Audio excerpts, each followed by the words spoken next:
Good evening, and thank you for being with us. In compliance with Chapter 551 Open Meetings of the Texas Government Code, I call to order a work session of the Board of Trustees of the Austin Independent School District for Thursday, May 14th, 2026 at 6:12 p.m. A quorum of the board is physically present at Austin ISD Central Office to conduct this meeting.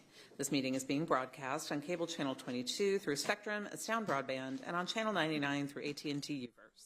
Closed captioning in English is available on these platforms for individuals who are deaf or hard of hearing. Welcome and thank you for joining us. We have an opportunity for public comment this evening. Members of the public wishing to participate in the public testimony portion of our meeting called a dedicated AISD phone line in advance of the meeting to sign up to speak in person or to audio record their remarks. This is an opportunity for the board to take part in listening to our community.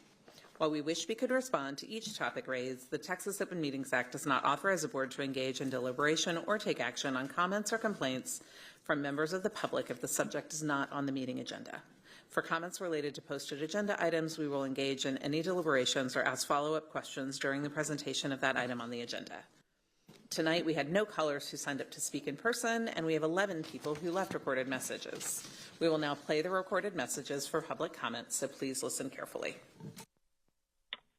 I'm Rod Joseph Rodriguez. I teach high school English in Austin ISD, and I'm a member of Education Austin. Teachers and my students are concerned about the staff cuts and budget cuts. We need manageable class sizes and time to plan and collaborate with school professionals, parents, and families. To reduce staff and budget cuts, use less consulting services. There is a lot of brain power in this room and schools that we can consult staff and community members without additional expenses. I urge the trustees to remind the superintendent and his team to put people first with no staff cuts and no large class sizes. The people are students, teachers, coaches, custodians, librarians, counselors, and bus drivers, among others. They matter. We matter. Communities matter. Make decisions that value people and their livelihoods. Thank you. Hi, my name is Catherine Martinez, and I am a District 1 resident. When I went into board talks this morning at 8 a.m., I could not find much information to help form public comment. I'm concerned about the public engagement in this process because it is difficult for me to stay engaged, even as a person willing to chase this information and with the privilege of time to read through documents. I'm concerned that there are communities who aren't going to see the impact of decisions being made coming before it's too late, and campus-level people who would help them are gone. There are voices that are being left out of this conversation, and the unwillingness to go to them is what is eroding trust in public serving institutions. For all the bad PR going right now, it would do a lot for the public to understand sacrifices being made by decision makers. I hope that there might be more transparency to any pay cuts, lost stipends, or conferences being missed by district leadership to help offset even a small portion of the harm experienced by the lowest paid team members. Thank you. My name is Tracy Fancher, and I am a registered nurse currently working at an elementary school in South Austin, calling about item 3.1, the budget. I also spent the first half of the year working at Rosedale, one of AISD's specialty campuses for students with disabilities. At both schools, I've been able to see how important the role of nursing is for our students. Not only do we manage MD orders for medications, procedures, and emergency care for chronic conditions like seizures, diabetes, asthma, and allergies, we track trends and help spot acute conditions that show up in those 8 hours kids are away from home. For many of our students, we are the first provider they see when a new symptom appears, and we can help parents with resources for further treatment. Yet, we still don't know if we have jobs next year, and if so, if we get to stay at the same campus. I want to know that the board and the district believe in supporting our students with certified registered nurses, even at the smaller elementary campuses. Students and parents deserve to feel safe sending their kids to school, and those of us who choose to work in this field deserve to feel supported as we continue to show up during this trying time. With school ending, and during Mental Health Awareness Month, no less, please give us some assurance that you value the same things we do and continue to fully fund the Health Services Department. Thank you. My name is Taylor Carricker-Cavan. I'm a teacher at Dobie and a proud member of Education Austin. While I was proud to see trustees and our superintendent at the interim hearing Monday, I was disappointed that none of them registered to give testimony about our budget deficit. Several union members, parents, teachers, and community supporters did, however, ensure our state representatives understood the gravity of our budget deficit. As other members have said, I'm concerned about these budget cuts. Every cut to a campus affects our students. Cost of living is affecting us all, and increased workload will continue to push educators out of this district. I urge the board and district leadership to prioritize transparency and protect the people who make our schools function every day. Thank you. My name is Morgan, and I'm a third grade teacher. I am calling because I am deeply concerned about the proposed staffing ratios and disappointed by the decision-making process that has gone into this.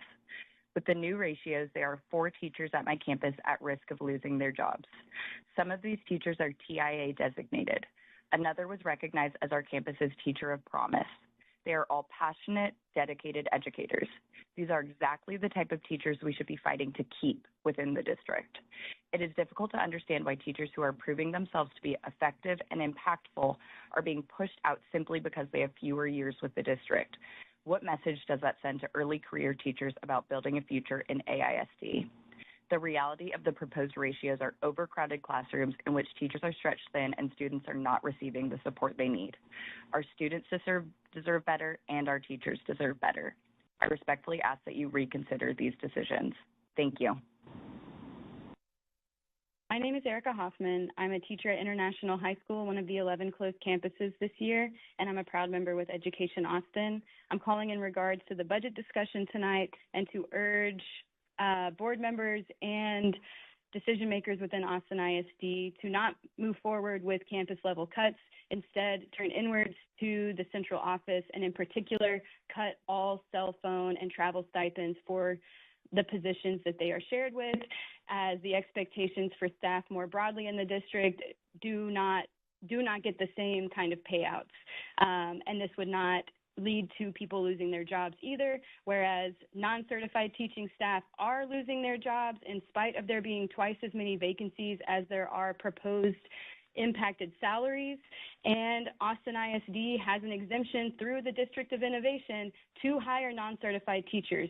It is an insult, and it is affecting people's livelihoods to cut out their contracts altogether simply because they are not certified when they were hired on the stipulation that they would get. Hi, my name is Whitney Alexander, parent of current students at Hill Elementary and upcoming students at Hill Elementary, calling to express my concern about and hope that the school district would please keep the current class sizes and not increase them for the budget change, and also to encourage and request that the school district would keep teachers based on performance and not based on tenure.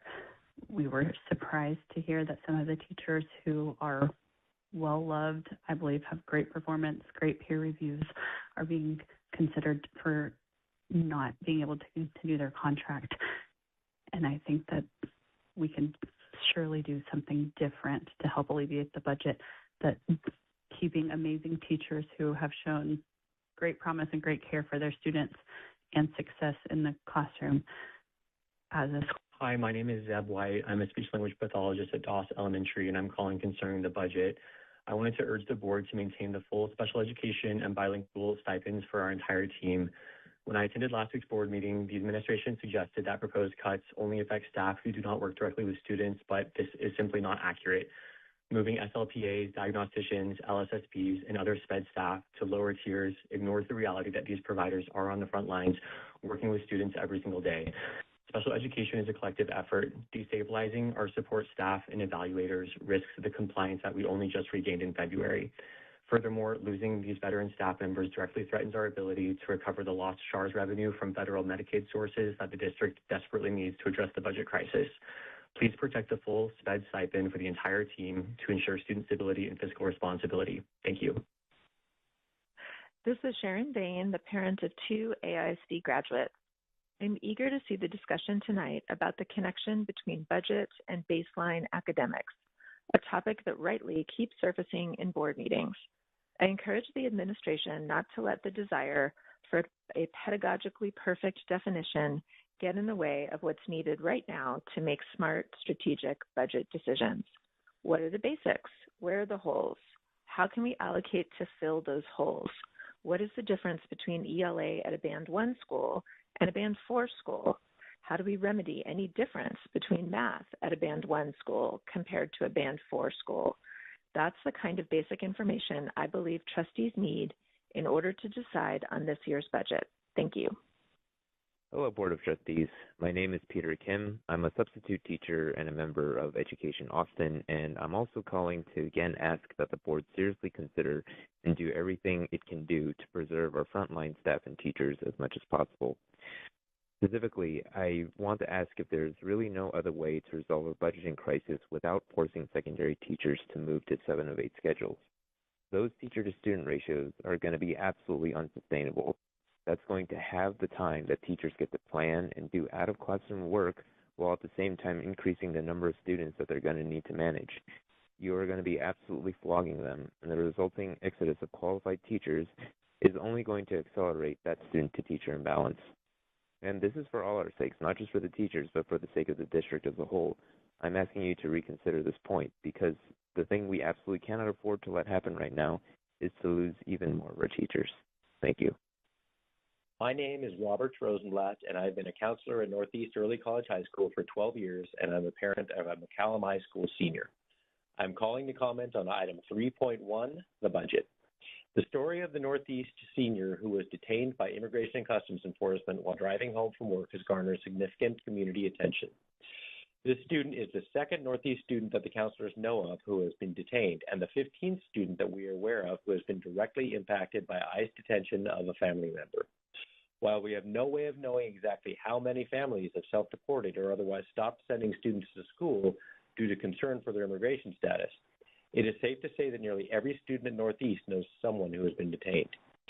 The impact of ICE detentions on Northeast has been severe and undeniable in terms of students lost and others who face daily barriers to their education. Less students means less school funding and less positions for educators. ICE detentions are directly and negatively impacting the AISD budget. It is important to note that ICE detentions are not impacting all AISD schools equally. They are happening predominantly at schools with Latino majority and a low socioeconomic level population. Thank you to all of our callers. This concludes public comment. As a reminder, you are also welcome to share comments or questions with the board by email at trustees@austinisd.org. Trustees, if we have any questions or comments regarding non-agenda topics raised in public comment, you're welcome to share them now. And please note the district is limited to providing basic factual information or needed clarification, identifying existing AISD policies and resources for reference, or noting a topic for follow-up or inclusion at a future agenda. Any questions, comments before we move on? All right, thank you all very much, and thank you to everyone who took the time to call and share your comments with us. So we'll now move on to the work session. Usually during a work session, we're down there. Today we're up here. We had a grievance this afternoon and didn't want to ask staff to move things around, so we're reversed from our normal. And I will turn it over to Superintendent Segura. Thank you. Yes, thank you, President Boswell and trustees. I'm actually going to, because it's a work session, I'm going to hop down there for the remainder of the meeting. So if it looks weird to everybody else at home, it's just easier because we work together in presenting. So, we have about 2 hours allocated for the work session. There will be two components to it. Primarily, the first will be an update regarding the baseline academic plan program, just to share some information and then kind of use it as a continuation of the work session we had 2 weeks ago. Dr. Marianne Maxwell will lead that conversation. I'll be there to support her. And then we'll transition into a budget update where we'll get into more details by division regarding the reductions that we're looking to consider and bring forward. And then at the end, we'll end with a timeline and just some kind of procedural things to get us to an approved budget here by the end of June. So with that, I'll hand it over to Dr. Marianne Maxwell while I transition off the dais. Thank you, Superintendent Segura. Good evening, President Boswell and Board of Trustees. Happy to share where we are with this work with not just academic baseline, but the larger picture of all of the things that academic framework, just to go over a little bit of that big picture first, and then get further down into some of those baseline pieces. So this first slide shows different milestones that are coming up really across the next 18 months to 2 years that are different pieces of the academic framework. So they're color-coded for the different sections. As you know, we've started theory of action draft, for example, early in May. We're still working on that. We'll be engaging the community in some of that feedback. The green is part of what we're doing for professional learning communities, and that work with all of our campuses and our teams at the district level. Yellow is all the milestones that are connected with the professional learning plan that we're developing and working to roll out over the next few years.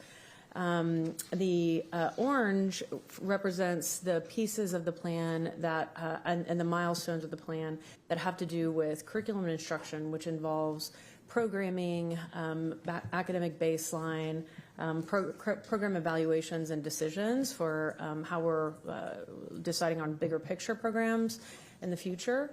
And then other sections of that have to do with our instructional model and pieces of the bigger picture of curriculum and instruction. And then we have in the purple milestones are associated with our assessment piece of the academic framework. So looking forward to establishing an assessment framework committee next year, really looking at how the district sees and uses our assessments and values in assessments, and thinks through what has the most meaning for our students moving forward. So a little bit more detail on the programming piece. We wanted to share this. This is a snapshot of the actual project plan itself. We've got a little more detail for leading up to the milestones, or the tasks that lead up to the milestones, and some description of this work. So I won't read everything on this slide, but I do want to just show it to talk about this work that we have coming up and some of the key tasks and milestones associated with it. So right now, or in the past few months, we've been collecting everything that we need to have an asset map for programs. That's instructional programs, that's courses, that's after-school programs, not just core, but that's fine arts and athletics and the multitude of programs and services that we have on campuses. There's also special education services.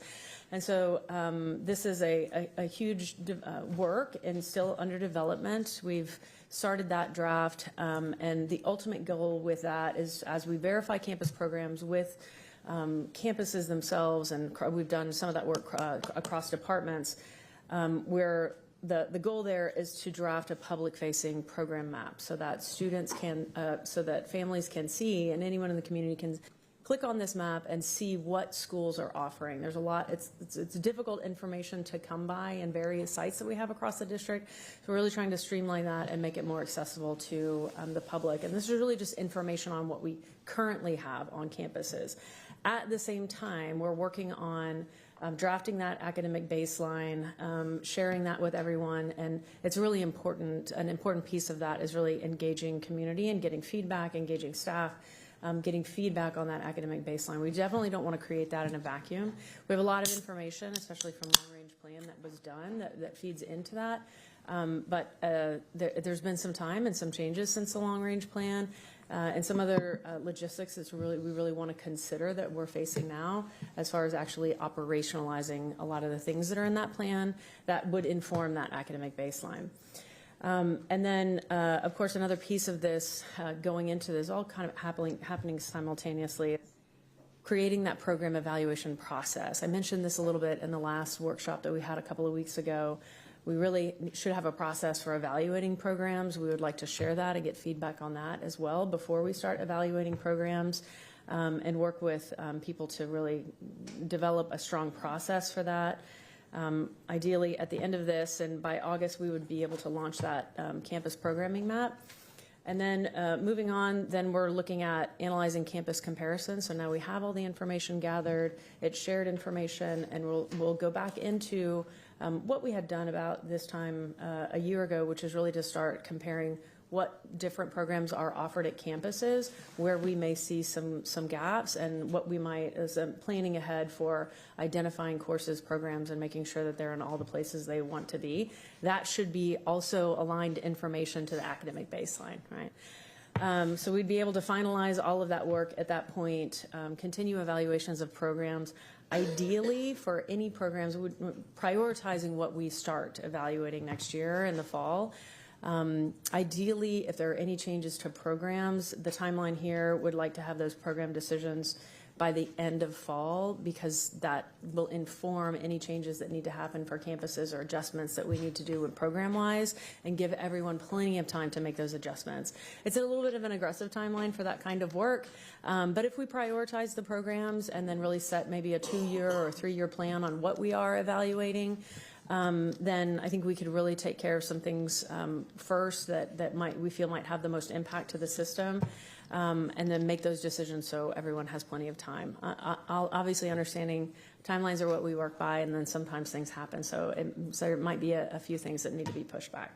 Yeah, and just for our trustees' awareness, this is a snapshot of the project plan. So one of the things that we've shared previously is, the priorities of the board and the superintendent are very much aligned, and so the details of the work live on the screen, but they also live in a much more dense project plan that we are tracking to ensure that we hit our milestones and ultimately bring this to fruition.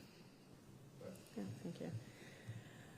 So these are in the draft baseline program. These are the baseline programming components. So lots of things, obviously, other than just what you would strictly think academics. But as we know, all of these things working together have a huge impact on our students, their learning, their well-being, and overall us as an educational system. So family engagement, staffing, which we started to talk about last week, and how we staff campuses, and you received that draft staffing plan for 26-27. Core instruction, MTSS, multilingual and ESL, special education, fine arts, CTE, PE, athletics, character building, nutrition and basic needs, technology, and enrichment. So these are all important topics. Tonight, rather than getting into everything, which we won't have time for, we do want to at least show some examples from the draft baseline program and talk about the way that it's structured. So we're going to go into what we have for core instruction. There are a lot of questions about courses and offerings of courses at different campuses. We're going to talk a little bit about that tonight. So we have some examples of that, of instructional programs and how we're structuring them now, how things do begin to be differentiated across campuses, especially for college credit-bearing courses, and then show a few more examples of this proposed draft baseline and crosswalk that with some of our long-range plan recommendations. So definitely something. Well, and one thing I think to note is that the components could change, right? I think as we go through this process and engage with the community and engage with the board, there are other components that are within our system that don't live in the baseline, but they could as we evolve this and move forward. Just to be clear, some of those components could change, and we certainly could add others. The word draft is important. We really do want to engage and get feedback on this in multiple avenues. It's important to really create it together, because ultimately this would be a very long-term, long-standing set of values and ways that we make decisions in the district. So this is just a snapshot of a piece of this draft baseline program. The structure here is we're identifying what it looks like at elementary, what it looks like at middle school, what it looks like at high school. Right now it's just linked, for example, in the staffing area, the staffing guidelines that were proposed, or the draft staffing guidelines for 26-27 a couple of weeks ago. And then you begin to see some, just the core instruction section. There's lots of other sections in here. But you can see some of the differences at elementary, some of the things that we would certainly want to guarantee. At middle school, that even just gets a little bit more, because one of the things that we do offer now, we'll talk about that a little bit later, is on level for all of our core classes, and we also offer advanced for our core classes. And then, of course, in every level, TEKS aligned, grade level rigor, really regular common formative assessments that are done in the classroom regularly with students. And then at high school, it begins to get quite a bit more complicated, and so we've added some specifics there on not just the core courses, but which kinds of courses we would need to offer, and we'll talk about that a little bit more once we get into actual high school section. We'll go through elementary and middle and high as we're looking at these different things. So this is a slide showing different programs. This is not everything that happens in an elementary, but these some examples. And then you can see, for example, the first ones, language arts, math, science, and social studies. Those are state required for us to offer. So we definitely want to make sure that's part of our academic baseline. The way that that's actually required in state law is just that you give sufficient time. The reason for this is because at elementary you can have mixed grade levels of classrooms, and so sufficient time just means sufficient time to really cover all of the learning and all of the standards in an appropriate way so students can learn them. Our current structure for this is we actually do provide instructional minutes at the elementary level. It varies a little bit across grade level. So that first one you can see, language arts, is 145 minutes in kinder.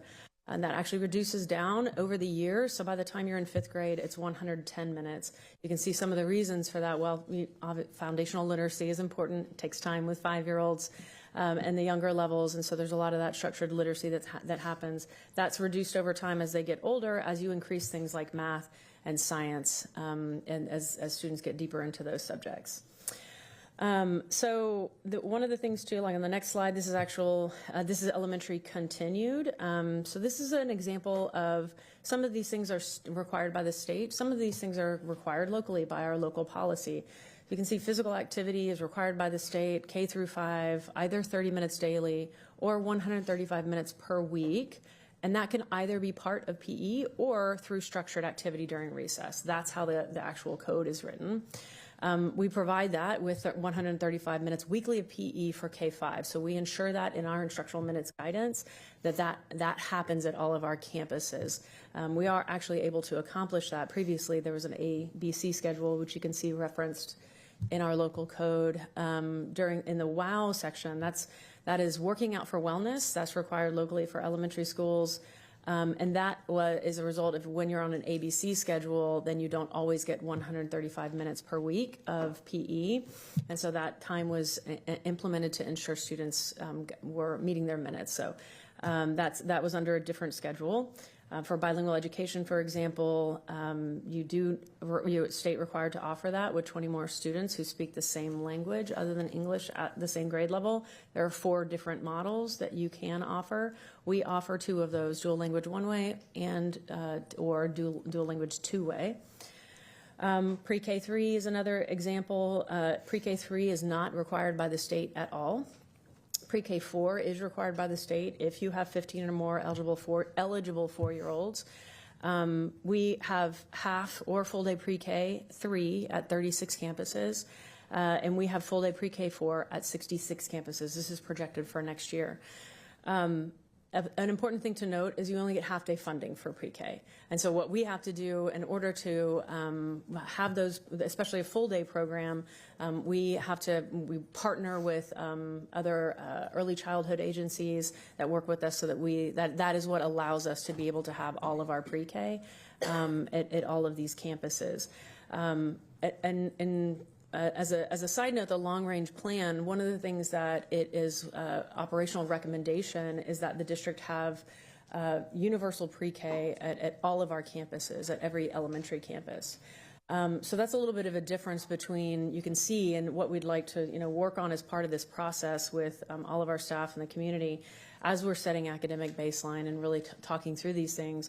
There is what is required by the state. There is what is actually funded by the state, which is not always the same as what's required by the state, as you can see with the full day Pre-K4. And then there is what we are working towards, and then there's definitely the visionary goal in the long-range plan. So funding-wise, we do need to figure out, and that's just one example is Pre-K, where we can actually meet those goals or aspire to those goals, but then set a realistic way, looking at logistics, looking at funding to really actualize any of those goals. Middle school, very similar. It actually says sufficient time as well because you can still have mixed grade levels in middle school. And so what we offer and actual structure is we're just required to offer ELA math, Algebra 1 now in 8th grade, including that advanced math pathway, and science. We actually offer at all of our middle schools regular language arts and advanced language arts at all grade levels. regular math, and of course the accelerated math pathway at all the grade levels. Same for science, same for social studies. It looks a little bit different in all of our campuses. Sometimes those are separate classes, sometimes those are stacked classes so that you have regular and advanced students in the same classes. It depends on the enrollment and what it looks like and the request for those courses at the campuses, but we do offer it at all of our campuses. And then, of course, we go also above and beyond for fine arts, only offered to require 1 per grade level in 6, 7, 8. We offer art and band, at least art and band, at every single middle school, and then we have at least 2 other fine arts offerings. Sometimes we have 4, 5, and 6 fine arts offerings at our middle schools. This is continued. So again, this is not everything, of course, but some of the state requirements versus what we are offering. Languages other than English is another example. The way that the state is written, it's just to the extent possible. Our local code requires that we have the secondary dual language program at identified middle schools. And what we currently offer is we do offer every campus has at least 1 language. Not every campus has both a traditional pathway and an accelerated pathway. Some have one or the other, and some do actually have both as well, and some have multiple languages. But every campus offers at least 1 language other than English. And so high school, of course, gets a little more complicated. We have 3 different graduation paths: foundation high school program, the foundation high school program plus endorsement, and then same plus endorsement plus the distinguished level of achievement. We are required to offer all 3 of these pathways by the state. The foundation program plus at least 1 endorsement. There are 5 areas you can get an endorsement, but every school has to offer at least 1. And we do have to offer the distinguished level of achievement if we want our students to be eligible to be in the top 10% to go to Texas public universities. So we consider that, yes, we are required to offer all of those. And so there's differences in those courses: 22 credits for the foundation program, and then 26 credits, and a little bit of a different way for the endorsement distinguished level. And so this is an example. We're not going to go through all the examples at high school for all the different courses. So we're just narrowing in on math this evening. The state requirement is Algebra 1, Algebra 2, Geometry, Pre-Cal, and Math Models. Again, you'll see here in high school we offer both regular and advanced for Algebra, regular and advanced for Geometry, regular and advanced for Algebra 2, Pre-Calculus, Math Models. We also offer Algebraic Reasoning. And then, of course, college prep math. That might be changing a little bit in the future depending on whether or not we get the state approves who can provide college prep math.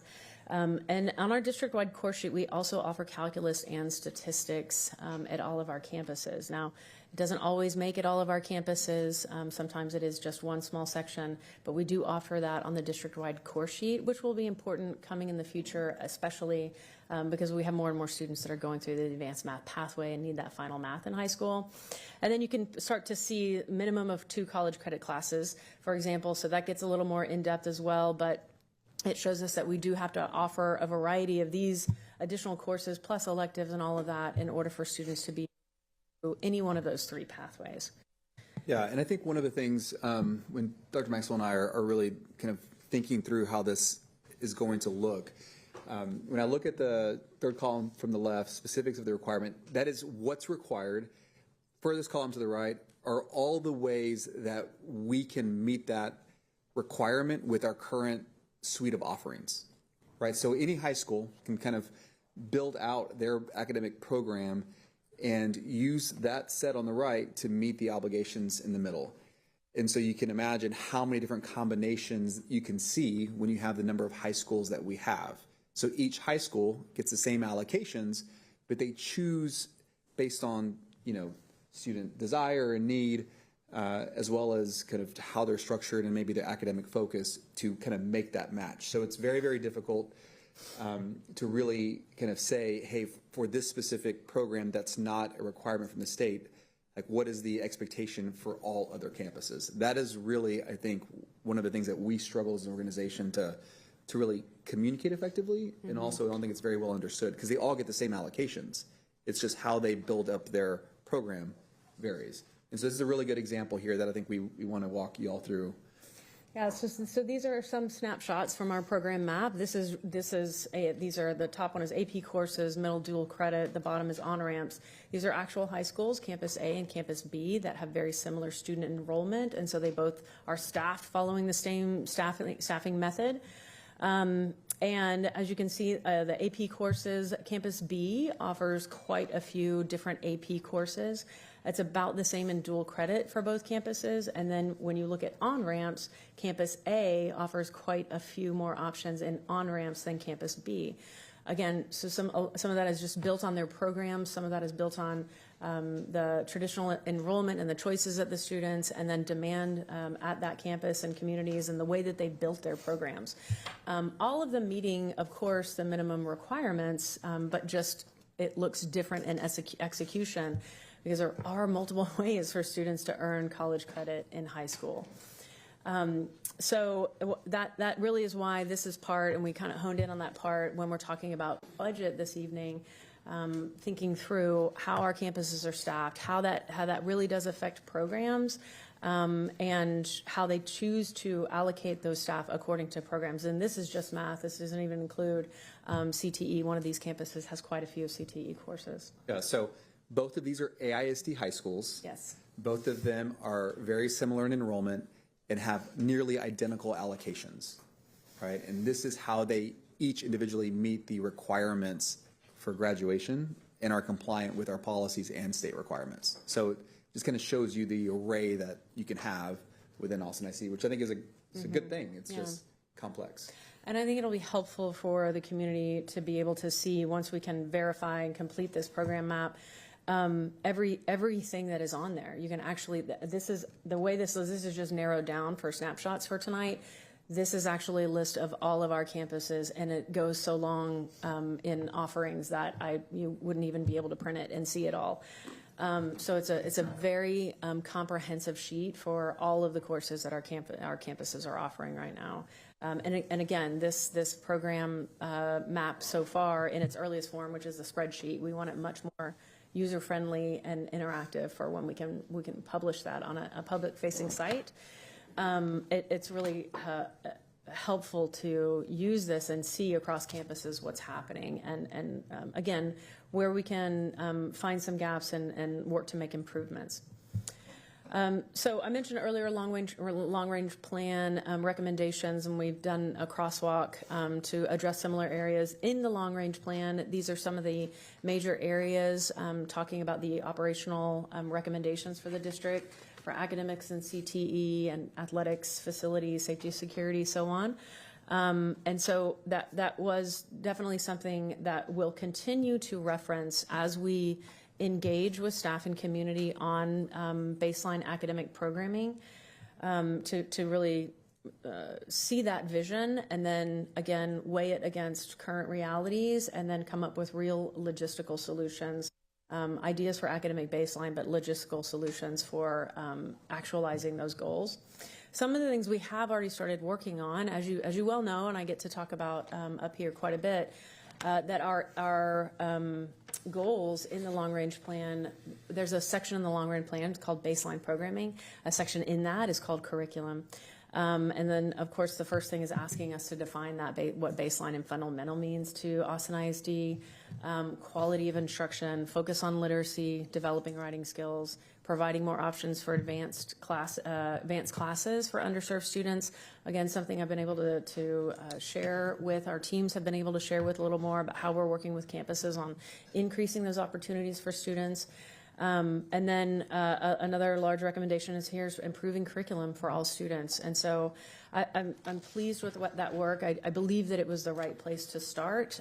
If we don't start there, and we don't start with classroom level work and classroom level academics, then none of the rest of it matters. You have to get the foundation right. You have to have strong classrooms in every campus that we have. And it was, I think, the right place to start. Moving on to the asset map, that's another goal in the long-range plan that talks about mapping our programs and our resources and deficiencies and making it publicly accessible. Again, I've kind of showed you some snapshots. This is a snapshot of just the elementary page. So some of the things we've done is just look big picture at all of our schools first, and then there are lots of other tabs that dig deeper into the programs. But you can see here just our first set of schools listed so we can identify whether it has pre-K3, pre-K4, dual language, art, music, making sure even just some of those basics are there. If it's an AVID campus, if it has communities in schools, if it has literacy first in-house model versus literacy first AmeriCorps model, all of these things, and after school programming, which has its own tab.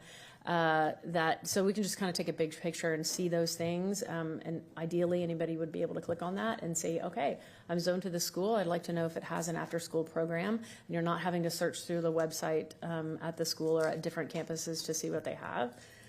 This is another snapshot of that. Is an example of like a tab that has just program-specific information. So we can look across, see which classes are offered, CTE courses are offered in certain clusters. This actually goes all the way down to middle school to show our middle school offerings and our career and college exploration courses at middle school.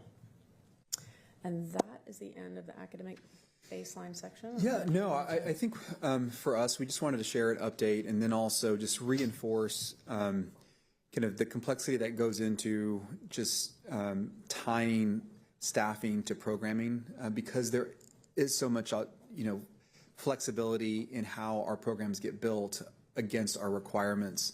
It's not as simple as saying, removing this program is going to yield this savings. It's just not that simple. So there's a lot of work to be done, and it's going to continue on for obviously the remainder of the year. But as we move into the budgeting process, as we think about all the different reductions that we have to consider, just kind of thinking in the back of your mind that at the end of the day, the vast majority of our schools are doing this type of tailoring to the campus needs and community needs based on what is allocated, and that is driven by enrollment. Not the other way. We don't staff to program, we staff to enrollment, and then they build out their programs based on the needs of the community and needs of the campus. But there are some exceptions, certainly, and we can certainly talk about those. But want to open it up for any questions and just talk about perhaps where we are in the process, next steps, and leave plenty of time for questions because we want to create, obviously, a good amount of space to talk about specific budget items. Thank you. Trustees, questions, comments about this work? I have my hand up, Lynn. And yeah, Trustee Hunter is with us as well. Are you, Trustee Hunter, are you saying you have a comment? Yes, I do. Okay, let me get my screen on. Sorry, I'm not apologizing. I was supporting students at LBJ who have worked really, really hard, so I'm trying to do both things. I really have to push back. The idea that it's not that simple, for me, it is that simple. If we're talking about making teachers have bigger classes, teachers losing planning periods, considering librarians not working, it's got to get that simple. Right now, programming is driving the budget. That can't happen. The budget has to drive the program, right? Offering everything is wonderful, and allowing everybody to pick and choose from the smorgasbord is wonderful. An example, something like pick a school that has an after-school program. Why bother changing boundaries if people are going to still have to choose to go where they're going to get what they're going to get? Have an after-school program at every school. If you're going to, if that's going to be, I'm using the example that we use. That way, nobody got to leave their neighborhood school because every school has an after-school program. If that's what we're saying, that's what we're going to do. But we have to choose now. This waiting and wait, we're talking about making gigantic cuts. We're talking about making big, major moves. When if eliminating, I'm just gonna say this, eliminating something, the on-board program, the on-ramp program will save however many dollars. How many teachers is that? If we can cut whatever, right? We still have AP, we still have ACC. We cannot do everything everywhere all at once. And we are still having this conversation about in the future, we're going to be looking at, no, right now. I have to know right now. I'm expected to vote on a budget, and I still don't know if some school is going to have Algebra 1, If some school is going to have whatever, we say we have this, universal choice sheet, but it's not a universal choice sheet because you can't get that everywhere. So move away from that and centralize what schools are having.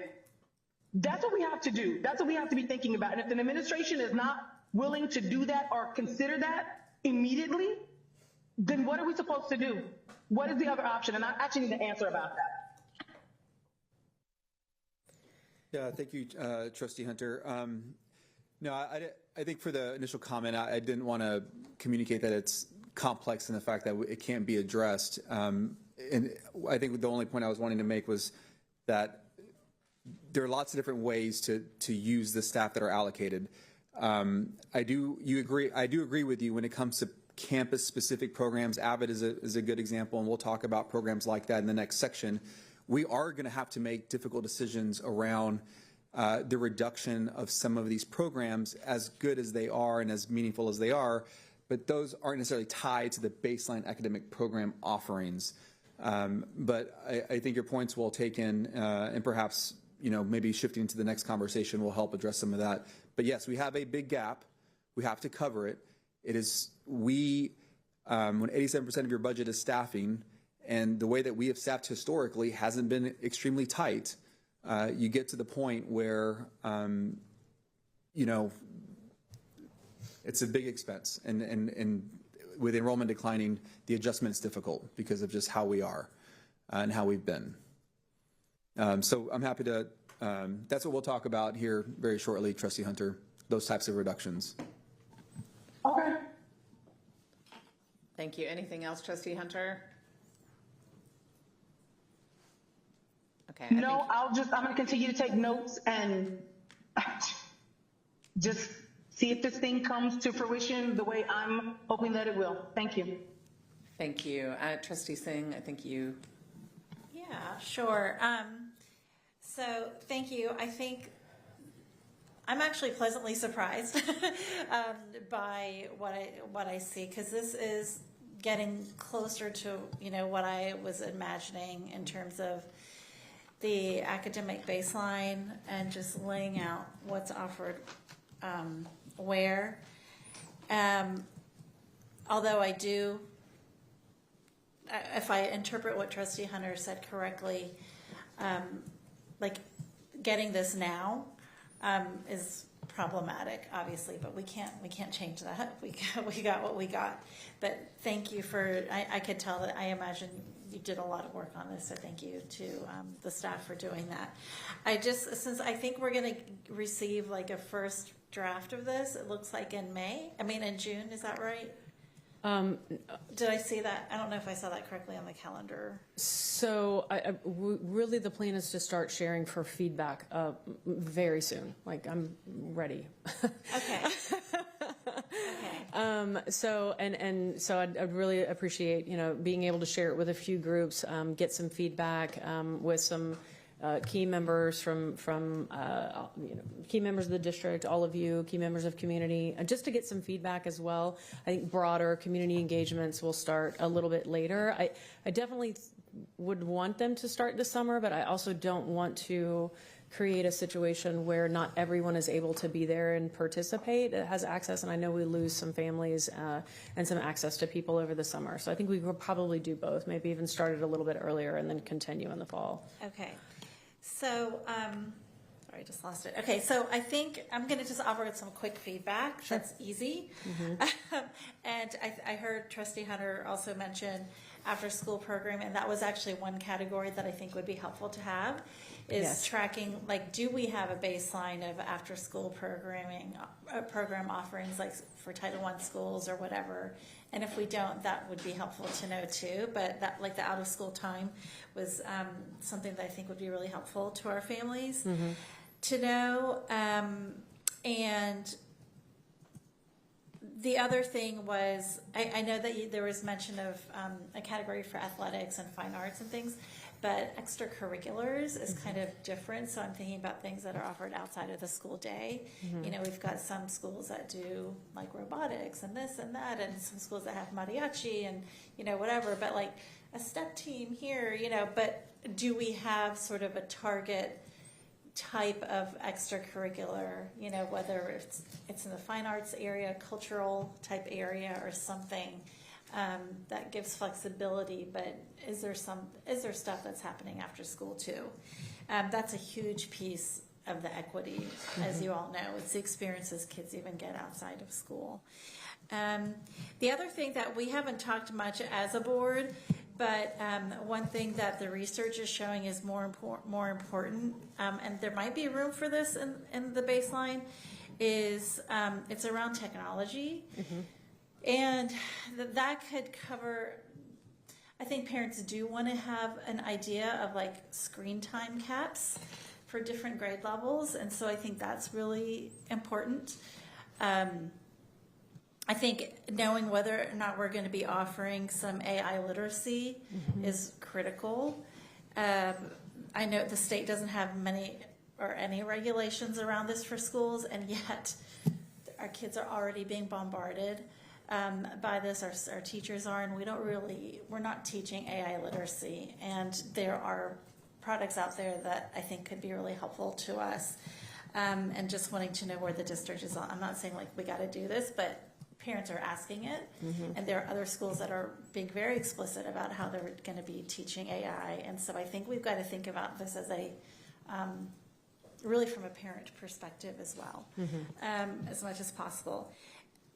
I do want to reiterate the purpose. You know, one of the reasons I was really pushing this particular document of the academic baseline during budget season was because I want to be able to see which schools are legitimately offering the baseline. And by that, I mean, it's truly a course. It's not just something that's on paper that no one ever does, you know, or they're not really implementing it properly. But it's like a fully executed, you know, course or activity. But I also want to know which campuses are offering it on paper, but maybe it's not funded. I mean, maybe it's not staffed, because that's like the differentiator. And I saw that front and center last week when I was visiting a campus. So it doesn't really matter what we have on paper if we don't have a teacher there to deliver it. And so I think having some indication of that is really helpful. And then ultimately, I also want to see which campuses are offering above and beyond the baseline. And in some cases that might be, we're offering AVID programming, or we're offering, you know, a dual language Vietnamese program or whatever. In some cases it might be something different, but some place to track that. And I think that sort of blends with the academic vision piece, which is a much broader conversation. But I think for the next go around for the budget, and even for the boundary discussions that are going to be coming up, that all needs to be delineated. And I did notice some of the dates on here were, you know, please cross-check this with the boundary conversation calendar as well. Because the first question we're going to get when we start changing boundary lines is, well, what does that school offer that you're going to now be assigning my student to? And that needs to be prepared and ready and part of whatever presentations we do, I think, around boundaries. But yes. I feel heartened by this. I feel heard. So thank you for the effort, and I look forward to seeing what's next. Yeah, and you know, one of the things, trustees, seeing that Dr. Mary Ann Maxwell and I talk about a lot are, you know, we talk about baseline. Where we are right now is what we do and what's legally required. So I want to be really cautious about saying something is baseline until there's consensus around what is the baseline. Because when you look at that, like the math example, right, that we showed up there was advanced algebra 1, algebra 1, advanced algebra 2, algebra 2. And at the end of the day, you know, that is what we currently offer. It's not what we've agreed to as Correct. The baseline. What to the left was what's legally required. And so tying this back to Trustee Hunter's comment, you know, when we look at a reduction in staffing, because that's what this whole thing ultimately is likely to be impacted, how it's going to be impacted, you know, I think we need to think about, these are the things that are in between the two that we expect to be at every comprehensive high school.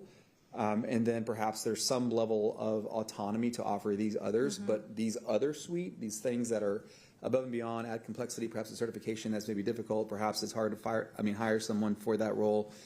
That is where we really need to have the conversation, because it does get broad very, very quickly.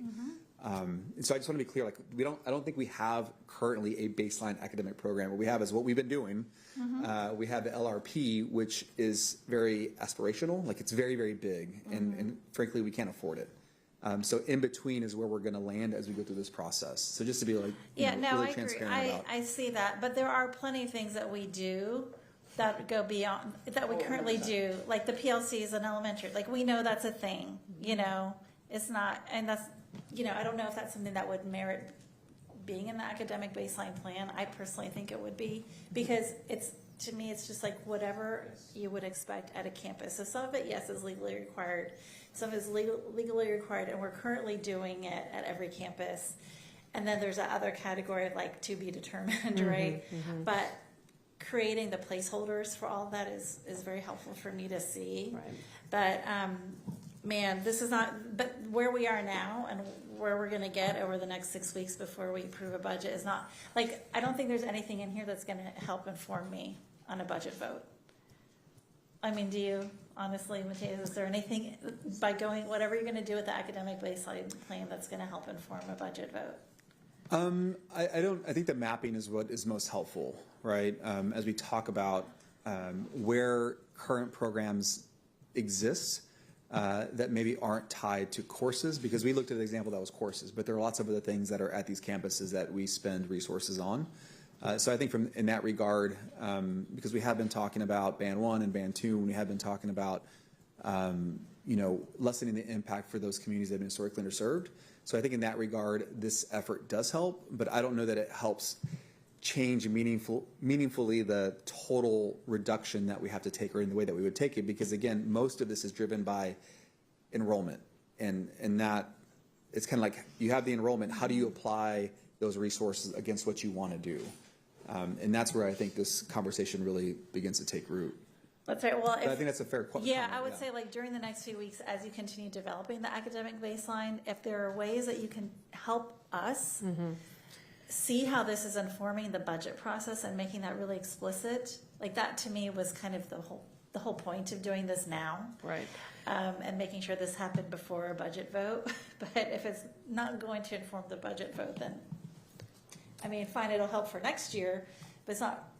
So any ties that you can make to this as we're talking about the budget would be really helpful.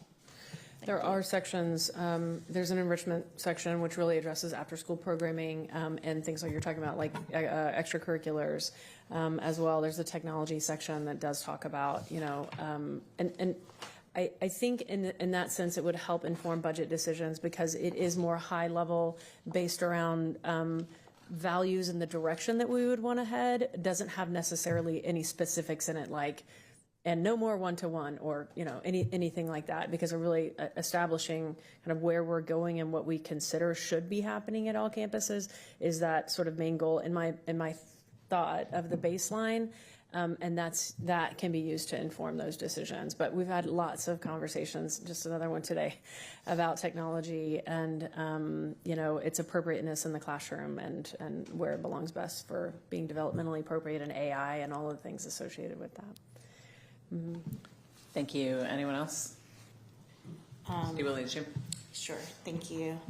And then, I think a lot of this is going to kind of, I'm hoping to hear more in the budget. So just, talking about our academic baseline, like as a parent of an elementary student, I'm very, very familiar, and as just like, I would say an active parent in the Austin community, of what's offered at our elementary schools. And I think it's an example of where we do a really good job offering strong programming everywhere. So I would say the maybe debacle with there was like the 3-day rotation. So that precedes me. That precedes my time on the board and my time as a parent in school.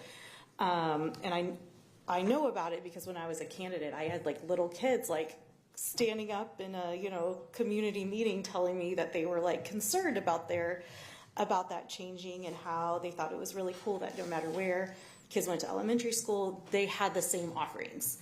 And I know that our community had a lot of creative solutions for having like equitable offerings at all of our elementary schools and having planning time for teachers. So I think when we move into the budget conversation, I'd like to see that. So that's kind of a standard of service. So when we're starting to divide things up into like band 1, band 2, band 3, and 4, I think, like, I understand like the purpose of that is to, maybe offer more at schools where there's higher need.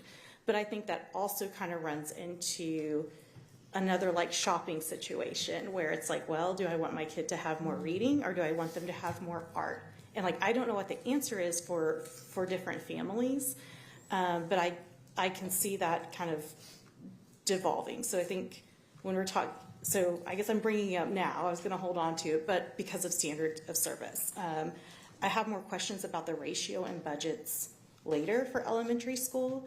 But I think that the conversation with standards of service or what are we, baseline academic expectations, like the issues are really different from elementary, middle to high school. So it's hard to talk about it like in one thing. So talking about elementary, and if we're looking at like what a baseline of services, so talking about developmentally appropriate and talking about technology. So technology ties into the budget. So I think we do have to have have some of those conversations now about where we can make cuts. Because I'm hearing from elementary parents in Austin ISD that that's a concern of having too much technology for their kids, having inappropriate ratios in the classroom. It's something I hear from my friends in Pflugerville ISD. They do not like the AI stuff their kids are doing. They are very concerned about it. And kind of thought that was happening everywhere. And that's like, we have a really good reading program here, like really good. My child was taught to read by a person and by books. And we love that. So they were just sort of like shocked that we weren't doing that here. It's a big issue. Because there are parents who are paying, $40,000 a year to go to schools that have AI, but also like go to Paris. So those folks are like self-selected, and so they might be having really great outcomes, but that doesn't really have anything to do with our budget, because I think we would have great outcomes with a $40,000 a year. Like, we could do we're already doing amazing things with much less. So that's just kind of my starting out point, and I look forward to hearing more about the budget. Thank you. Additional questions, comments? Trustee D'Ariosto. So I think maybe tagging on to something Trustee Singh said, looking at this timeline, I see, approval vote on November, program decisions finalized in December, moving into 27. And I guess looking at this budget, I'm already starting to think about next year's budget and where we will be next year at this time. And so one of the things I would like to see in this work is how much stuff, we're looking to guarantee can remain in place as far as the planning around this when we get to next year's budget. I don't want to catastrophize, but I am assuming that we will be, by March of next year, already in a discussion of what the budget reality is for next year. And so in that sense, this baseline, I want us to be plotting for something that we can guarantee we're able to implement, and not that we do this work and then when we get into next year, we go, actually, we might not be able to offer XYZ on those offerings. So that way, if we get more money, I'm more than happy to spend that money on additional programming outside of this. But like those elements about whether it's AP classes and how that staffing allocation is going to get used on those campuses, I don't want that to get skewed when we get into next year's budget conversations. I think as much as we can pull this into this year's, great. But I just want to be cognizant as we move to that. I really would hate to be voting for something in November. It says November 19. And I can imagine going in on the 19th and being like, you know what, the reality now looks very different than what it looked before. I would hope that I would be looking at it going, man, I think we might be heading into a better situation next year. My fear is that we wouldn't, and then the plan that we're voting on, all of a sudden we're making last minute changes. Yeah, I think Trustee Uriosa, that's like my biggest fear. It's acknowledging that in years past there hasn't been a complete tie between what we're doing academically and the costs associated with it, our ability to control our costs, and our staffing allocation model. Those three have kind of been going along for quite some time, kind of independently of one another. Over the last couple of years, we began to tighten it up, but at the end of the day, as we move forward, I do not want to be in a position where we're committing to something that is aspirational just because it's something that sounds good. Like, it needs to be something we can afford.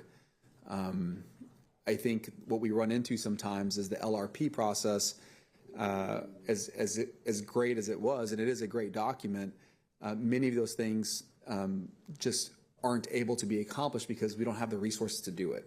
And that is one of the tensions that we see as we move through this process. And I think, and so I'm right there with you. That's exactly where you want to be. And so my hope is that we get to this budgeting process, we modify our timeline in next year's budgeting process. So by the time we get to November, there's ideally, alignment on the assumptions, alignment on kind of the direction we're going to go regarding any reductions, and there isn't a misstep there in proposing something that we can't execute.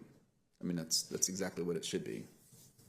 Okay, I appreciate that, and I just want to call out, bookending that is that, particularly for staff, looking at this in November, them hearing confidently that this is what we're going to staff for. Not saying the exact number of positions or whatever, but I mean, they understand the offerings, they understand, what we're going to be looking to staff.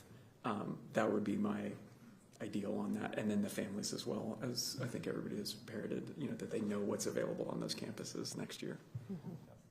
And I think the reality is that it's going to be less. I mean, I don't know of another way to say it. When you have fewer resources, we want to do what we can extremely well, but for the last many years, we've just kind of overextended ourselves. And as we tighten up, whatever we do, we need to do extremely well. So I hope to have that clarity as well as we move forward into future fiscal years. Thank you. Additional questions, comments? Okay, I just have a couple that I'd love to run through quickly.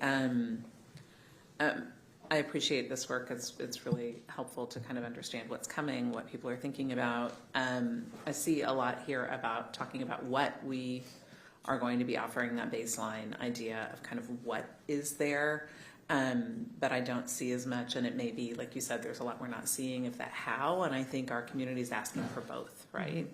Mm-hmm. And what does it look like? What's our technology approach? What is our hands-on learning approach? What is our philosophy about testing and how often we're testing and what that looks like?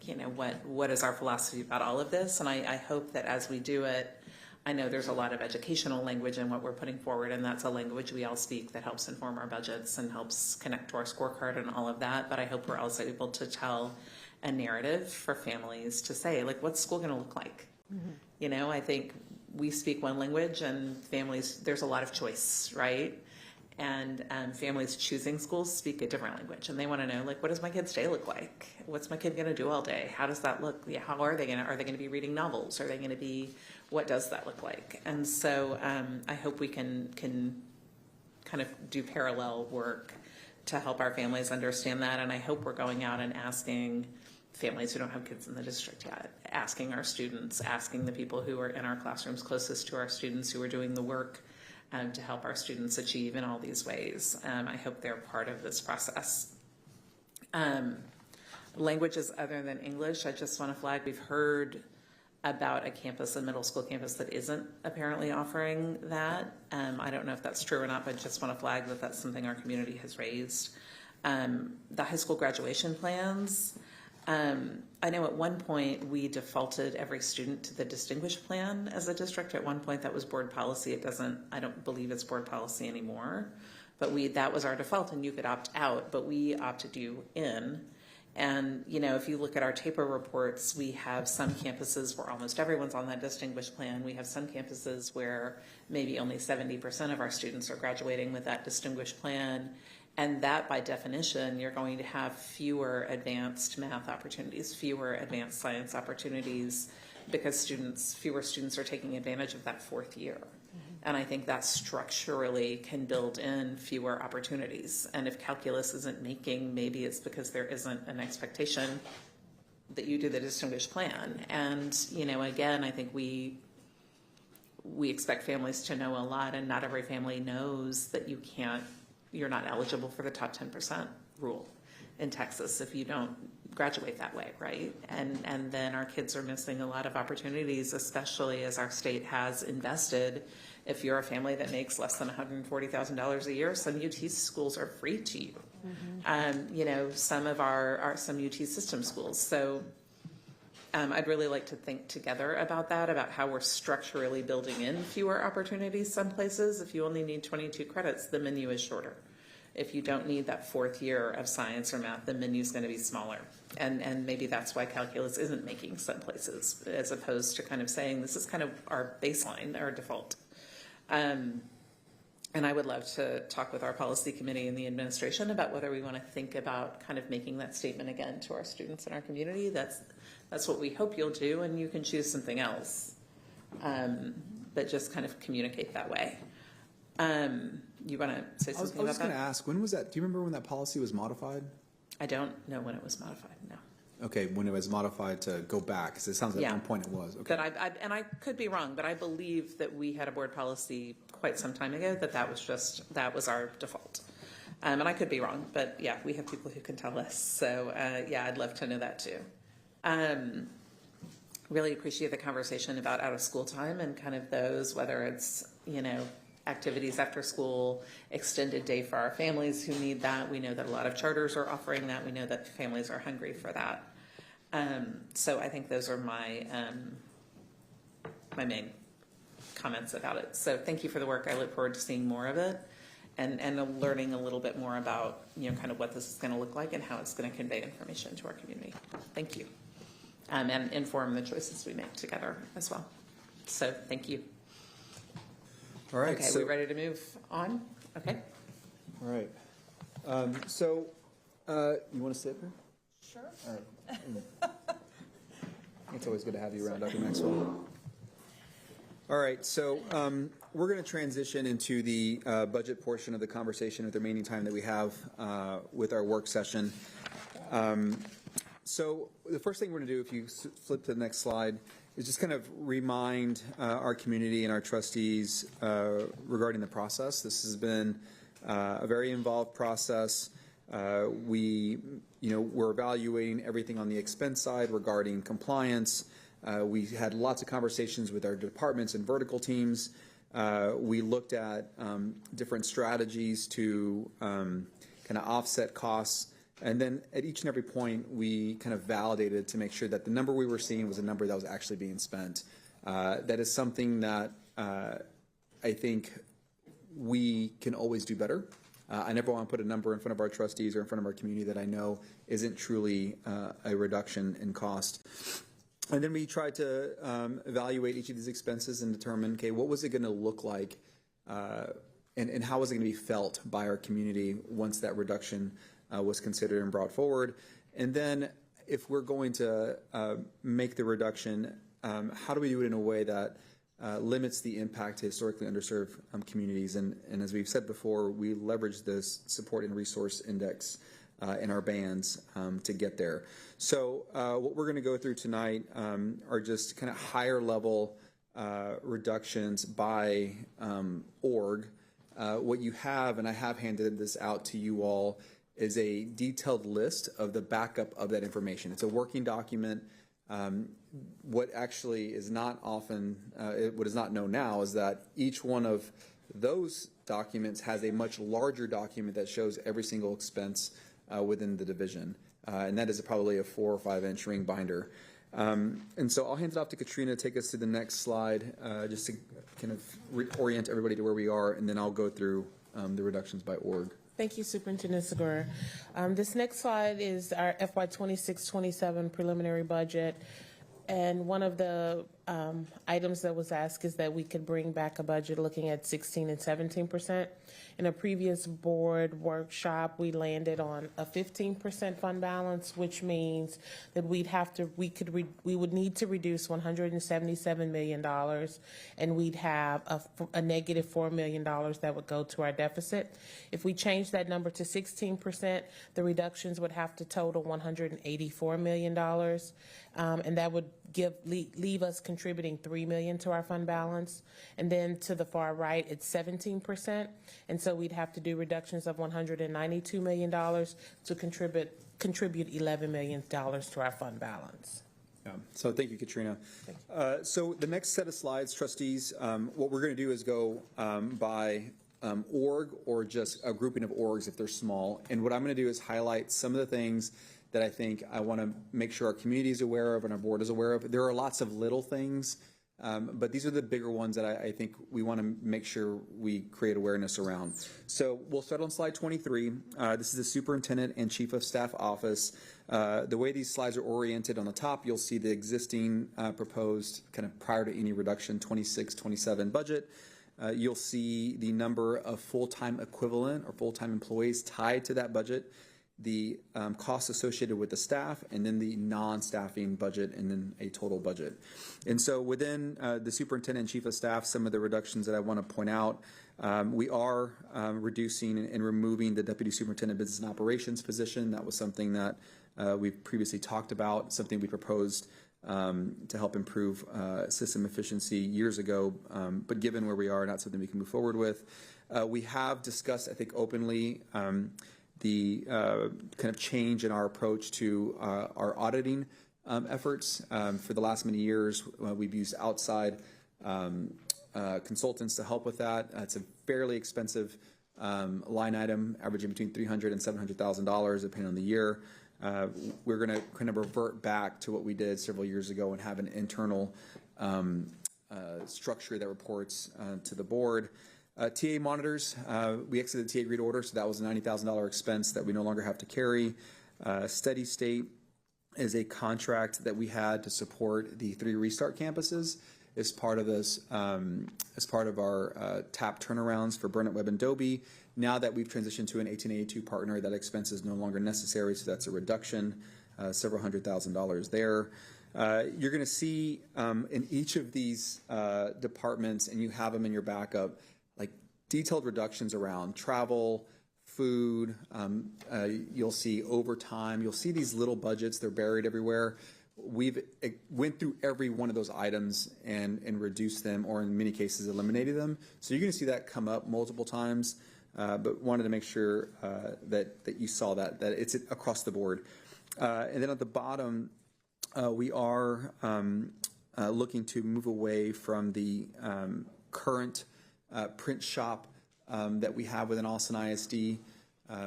For years, we've had 2, then a couple years back, we went to 1.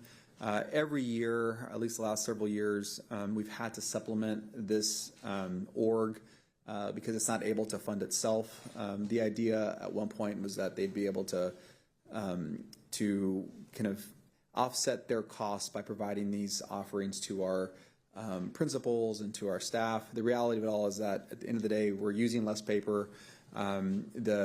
The offerings don't quite align with the needs, and we're not able, and we're not in a position to support this moving forward. And so just to kind of want to communicate that to you all. And then also throughout all of this, though we don't have it here listed because we're not quite ready to go there, is just structural changes regarding the org chart. Those will come out here before too long, but not explicitly stated within each of these slides here. So moving on to slide 24, which is finance. The number of FTEs, 48, total budget, $22.09 million. One of the things I want to call out are campus bank fees. And can I just ask a quick question? Yes, ma'am. I see the table at the top with the FTEs, the dollar amount, is that the full budget and then the reductions are listed, or are the numbers up there the amount that's being reduced? That's the full budget. That's the full budget. So we don't have a dollar figure in front of us for the amount that's being reduced. So you don't have, it's not on the slide. One of the things that's happening, our staff can't see it. I mean, there's hundreds and hundreds of lines. We validate the lines.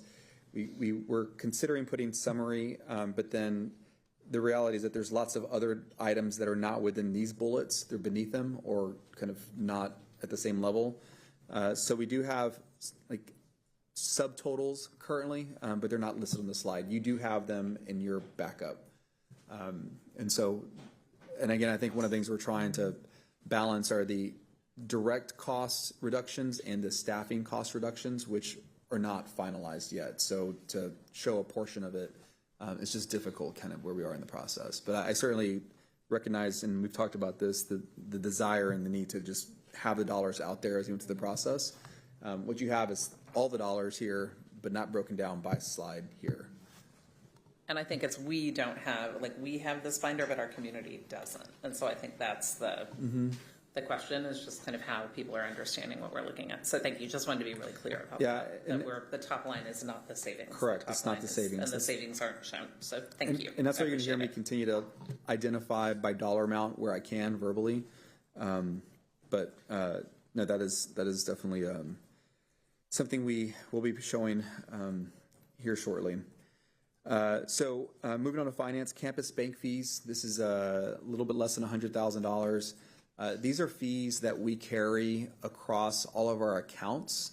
So certainly the accounts that we maintain within Austin ISD that support AISD 199 funds, we will pay for those fees. But these are fees that are tied to all the other accounts that are actually activity funds or PTA funds.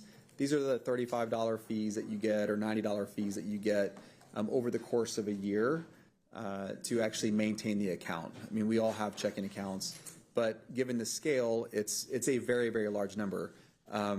By practice, these probably should be paid for by the funds in the account, but that's not the case. We've always paid for them centrally, but in aggregate, it's a very, very large number. Property insurance, this is something, it's a $2 million line item. It's a reduction. A couple of years ago, about 2 years ago, we talked with our board about reducing our premiums annually, just recognizing how infrequent these types of events are. We began to populate a fund, and by doing so, we've been able to reduce the annual cost. That's a $2 million reduction. Professional service related to investment reporting. This is a consultant. This is a fee tied to a consultant that Ms. Katrina Montgomery has that helps us with reporting. We're able to do without that support with no impact. Overtime, general supplies, you'll know what those are. One of the big ones in the bottom, software regarding budgeting. So in Austin ISD, just historically, I've shared before, we have lots of different platforms doing different things. They all help us do something. We're trying to move towards an enterprise level system where we have fewer partners doing more things so that we can limit these one-offs. This is one of those ones that is a reduction. Certainly, we don't know how it's going to finally end up regarding the total costs, but it is several $100,000 in reductions. And the hope is that over time we get to a place where we have fewer tools to do all the things opposed to having lots of different tools that do lots of things. Moving on to talent strategy. There are going to be items in here that kind of cross between other divisions, but I certainly want to pull a couple out. Upbeat climate survey. This survey has been in place for several years. This is something that was previously tied to, I believe, some scorecard requirements as well as Panorama, which is another thing from several years back. We're going to go ahead and move away from that. We can support this internally. It'll look different, but we believe that we can get the information we need to ensure that we're meeting the needs of our system. Leadership development pipeline, materials and substitute cost. We have lots of them. There are many systems that we have in place. This is more of a rescale. This is still very much a focus for us, but we don't need the same complement of resources and partners to actually achieve our goal. And many of these have been brought in-house as well. I do also want to point out that we're taking significantly reducing our recruitment efforts that are outside the region. I think it's a when we came out of the pandemic, we modified our budgets to attract staff from all over the state and elsewhere in the country. We're not at that point now where we need to do that. Given our staffing rates, given the number of highly qualified, incredible educators in the region, we feel that we don't have to travel in the same way we used to actually meet the recruitment requirements. There are going to be some, the way this slide is, this set of slides is actually structured is we have some backup slides to this specific org because it's such a complex org. So if we go to the next one, the staffing allocation controls. So we have the the adjustments in staffing ratios. You can see that here. But one of the things that I want our trustees to know is that our staffing allocation model is weighted, and oftentimes we don't kind of hold the line when allocation is given. An example of this, and I'm going to give an example that has happened for a long time, and there was a reason that it happened. We work with our principals, and we determine where enrollment is going to be, and we, in years past, would roll over snapshot data. We would take fairly, favorable numbers, and we would use that to build up our budget. We're not at a point where we can rely on favorable assumptions, right? So what we're doing now is we're using the information we have from our enrollment system. We're having conversations with the principals. We're looking at, who was there and what's the historical kind of buildup of the school. Some schools, families enroll late, and some schools, they enroll very early. And within our staffing ratio, there are new allocations that get released once you get a certain threshold, if that makes any sense. After you get to, a large enough elementary school, you get a second allocation for a counselor or assistant principal. And if you are getting a new allocation for a teacher because all of your classes have filled up across your grade level, that requires a new teacher, and that's fine.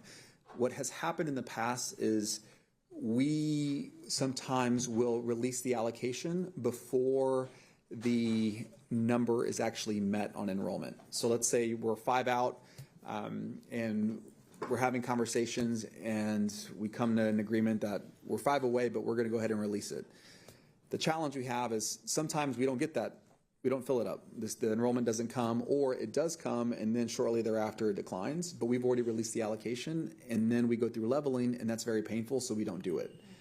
And this over time has got us to a point where we have overstaffed based on our own staffing model, if that makes any sense. Because over the course of a year, there's an ebb and flow to enrollment, and we as a system haven't been as precise as we needed to be, and that has been costly. So I think the end of the day, what I want to communicate is we have to be tighter when we implement our staffing allocations and not create as many exceptions. And so if we do that well, you will see a pretty significant reduction. District-wide stipends. This is something that we've talked about. We made a commitment on multilingual and special education a couple of weeks ago, and I've been very clear that we're looking at all of it. And I think this is going to continue to be an area of exploration. But as we go through them, these are some of the reductions based on the previously identified kind of alignment for special education, $1 million, bilingual, $896,000. Travel, $214,000 reduction. That is another area I think we can probably explore further. I want to tell you what we did. We actually went through every single position in Austin ISD and determined whether their job description required that they travel or not, or whether they should be traveling or not. I will be honest, there were a couple instances where someone wasn't getting a stipend and they probably should have been getting a stipend, and so we went ahead and made that adjustment. I think the problem we had previously is we went by level. So if you were a director, didn't matter what you did. If you were, please don't, be upset, but if you're in, I'm not even gonna say Department 1 versus Department 2, you got a $7,000 stipend because of the level, not because of what you did. And when you look at the person doing the work or the job itself, one was at central office 90% of the time, while the other 90% of the time was at campuses. And so we eliminated the travel stipend for the person who was not expected to travel and maintained it for the person who did. And so we went through the entire system.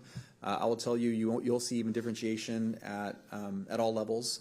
And certainly those individuals who are supposed to be at schools, or executive directors that are supposed to be at schools, they were maintained. And in other areas, we actually reduced because the type of travel was not as extensive as maybe the stipend maybe showed, if that makes any sense. So we actually had to break it up quite significantly. We did it by level and by group. So just that. A cell phone stipend, that's eliminated. We went ahead and just removed that totally, $235,000. The other one, department chairs, $934,000. There are lots of ways this has kind of gotten into our system as far as how it's applied. We have aligned it and made reductions where we thought was appropriate. Again, it's by, it's job level adjustments. So I just want our trustees to know this was not a homogeneous approach to any level. It was literally looking at the job, making sure that we had a clear understanding of what it required, and then making an adjustment appropriately. So, yes. For our community, I know we've gotten a lot of concern about the special education stipends and some of the others. That $1 million does not eliminate special education stipends. No. We are continuing to offer that is a reduction. Stipends in many of these categories, just not exactly in the same way we have. I think it's important for people to understand what it is and what it isn't. And I don't know if we're going to get a position by position list at some point, but I think yeah, we can provide that. So when we released the notification about 2 weeks ago, we talked about our commitment to continuing with multilingual and special education stipends, but to realign them to have those individuals who are closest to the classroom providing direct instruction to maintain the $7,000 into special education and then adjust from there. And so this is a reflection of those adjustments. This is not if it was the full stipends, that number is much, much, much bigger than the $1 million. So thank you for that clarification. This is simply the reduction based on the alignment that has previously been discussed. Thank you. I appreciate you clarifying that for our community because I know a lot of people have been concerned about that. Yeah. And so the estimated total just on those, and again, this is another area of exploration. I'm not saying that there are going to be other things that we explore within stipends. I gave a slide about a week ago. We said we had over 150 different types of stipends.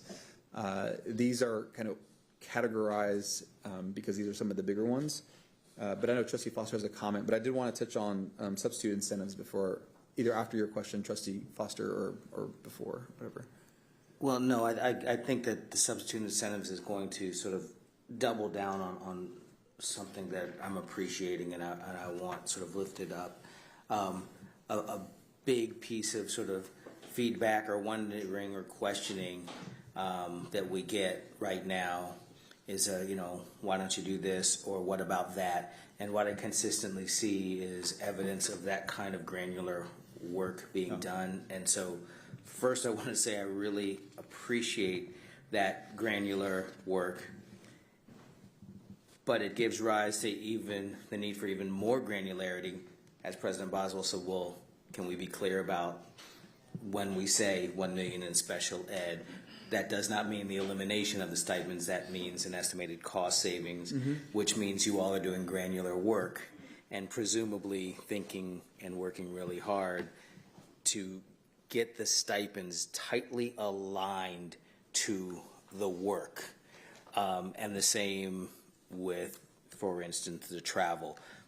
Have the stipends that exist tightly aligned with what's actually going on. And then you pointed out that there's even instances where sort of by your theory of action around how we'll do travel, some actually got added in. which is a matter of like equity and alignment and just kind of getting it right. And yet I imagine that with this, even as you produce greater efficiencies and greater equity, there's probably still greater pain in here. That is to say, there are folks doing really good things that are not now remunerated, rewarded in a way that's appropriate to what they're actually doing. But this is just part of the hard cuts. Is that an okay or accurate characterization of kind of what's going on here? I think that's a very good way to describe it, Trustee Foster. I want to just acknowledge that stipends are part of compensation. That's how they've been used in Austin ISD for the better part of a decade, as far as I can tell. So it's not lost on us that every time we make an adjustment that it is going to be felt as total compensation for someone's work in Austin ISD.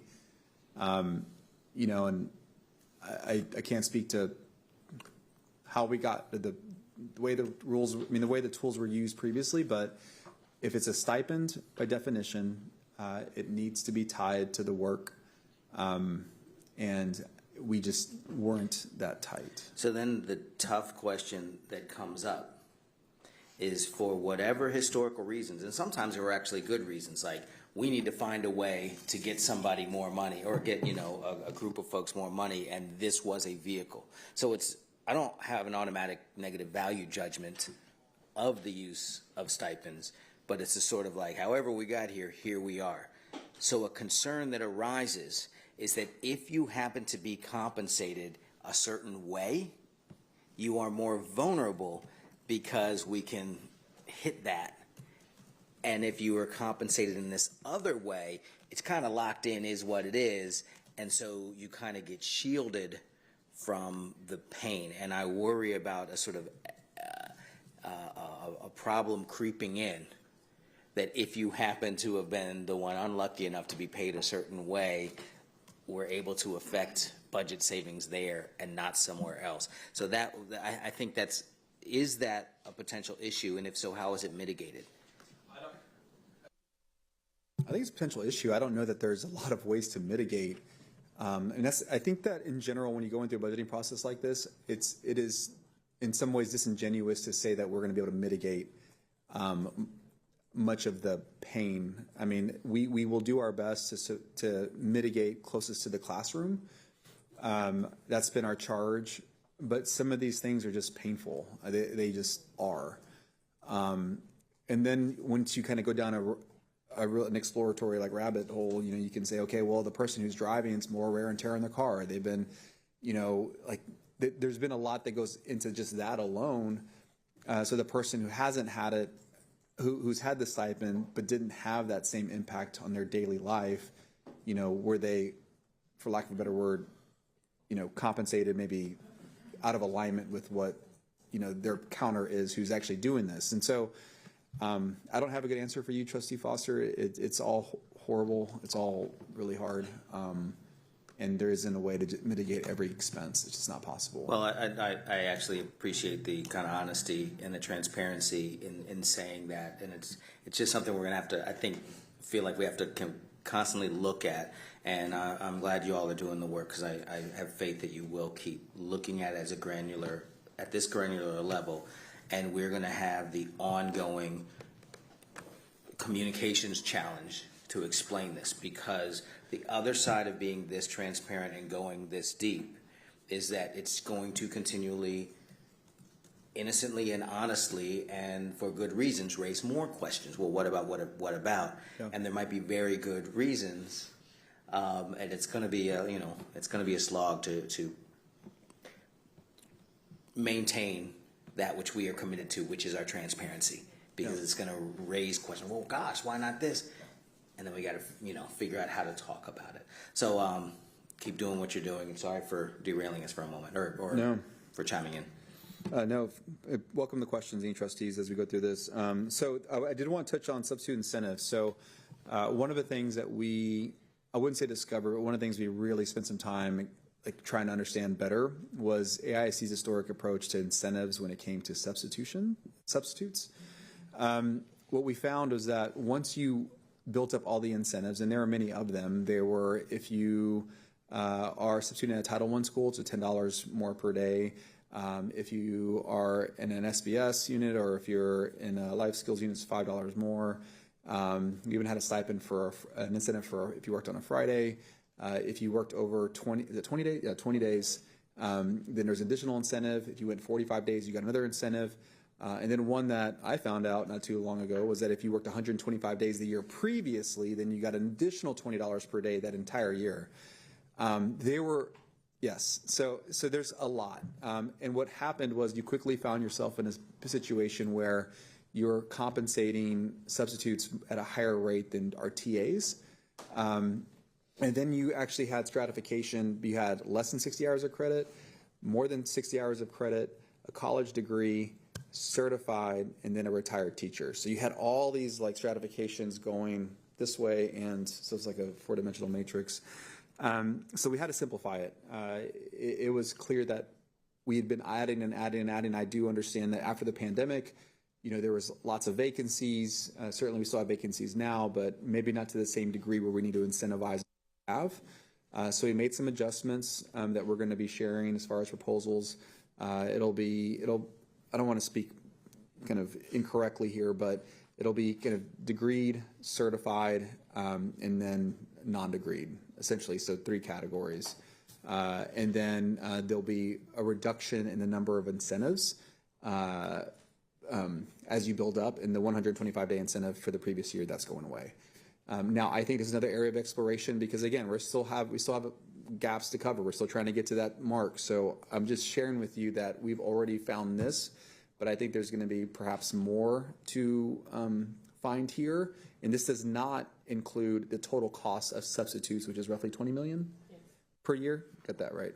$20 million per year. So this is just the incentives. This is just the kind of the add-ons. Can I jump? Go ahead. Sorry. 2 comments, but so real quick, short one is on the travel stipend. Is that including for itinerant-related service people when they're driving to different campuses? Is that covered there, or is that in the SPED stipend, or is that built into the pay? This is separated out. Yeah. So this it depends on the position. I'd have to. I mean, we have the way that it works is if you're traveling, you can and don't have a stipend, you are able to bill for mileage. That is still the case. If your position makes it such that it is just a better balance because you spend so much time filling out paperwork for mileage that the stipend is going to be deployed to offset the fuel and the cost of traveling within the system after you start your workday. So I'd have to go back to that specific, but it's not embedded within a special education stipend. It is a separate stipend. Right. Well, so I guess my question that can be answered later is I want to make sure that for like our speech therapists and adapted PE that are traveling campus to campus, that we're not cutting their travel pay. Oh, yeah. When we're looking at these numbers. Oh, we looked at every position. So we've gone through with the team. We certainly will provide the details behind it, and it'll be uploaded as part of our staffing manual. But yeah, we'll provide that. Okay. And there's every position in Austin ISD that had one tied to it will be in that document. The second comment I have just quickly on the substitute incentives, and I'm curious to see how you're building that in. Kind of a 2-parter. One is I've had staff say in relation to 7 of 8 that they would rather, they would fill in for sub positions if we were cutting cutting from the sub pool to maintain the 6 of 8.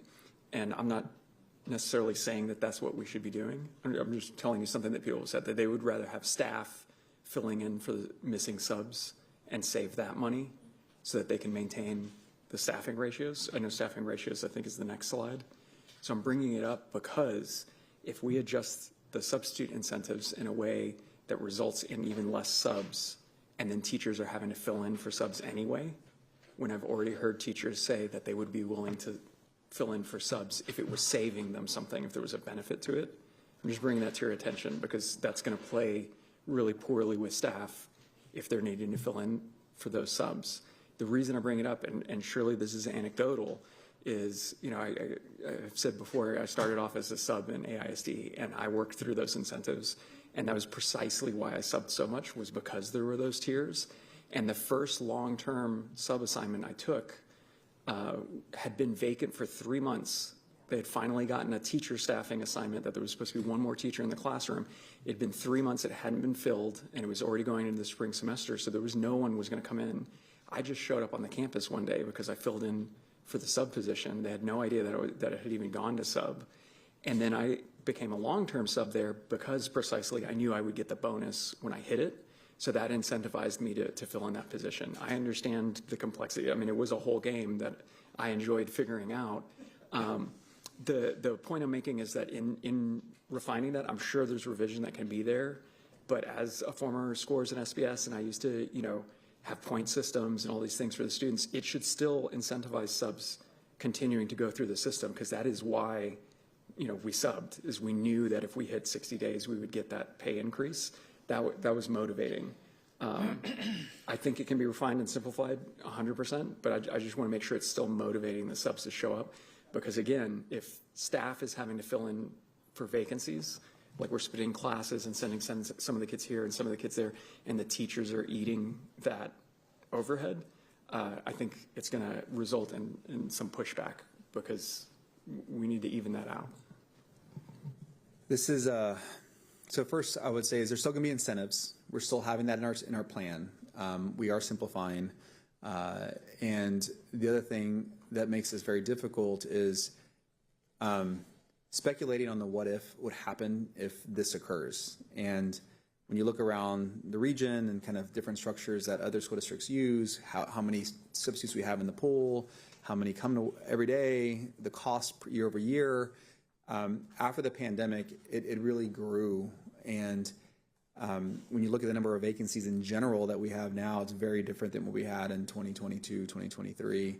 And so I'm certainly sensitive to that. I can't speak to kind of how to quantify the other thing that may happen.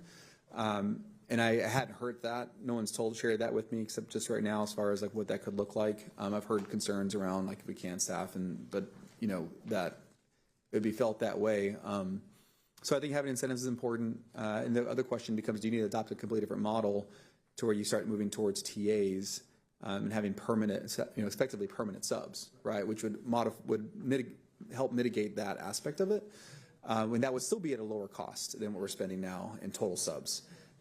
So I think there's different ways to explore that further. This is not a finished product, but I wanted you to know at least what we feel comfortable, at least at this point, sharing as far as still maintaining the incentives, not doing so in such a way that keeps substitutes from coming to Austin ISD, but certainly kind of controls it in a way. I think 125 days the previous year is one of those ones.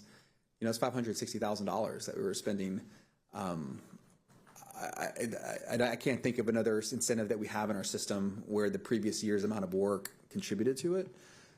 So it's very inconsistent. It's not anywhere. It's not in our manual. Doesn't exist anywhere except in just a code. So these are the sorts of things that, unless you get into the weeds of it, you're never going to find. And so I hear you, and I appreciate the comment. I just kind of hard to quantify what that is, but we'll definitely be checking for it as we move along through this process. Yeah, maybe my last thought on it would be, and this is for any staff maybe that are watching or listening in, is to get feedback from them about how they're feeling regarding the ability to staff TAs or ability to staff substitutes in some of those ratios, because like you're saying, there are other options.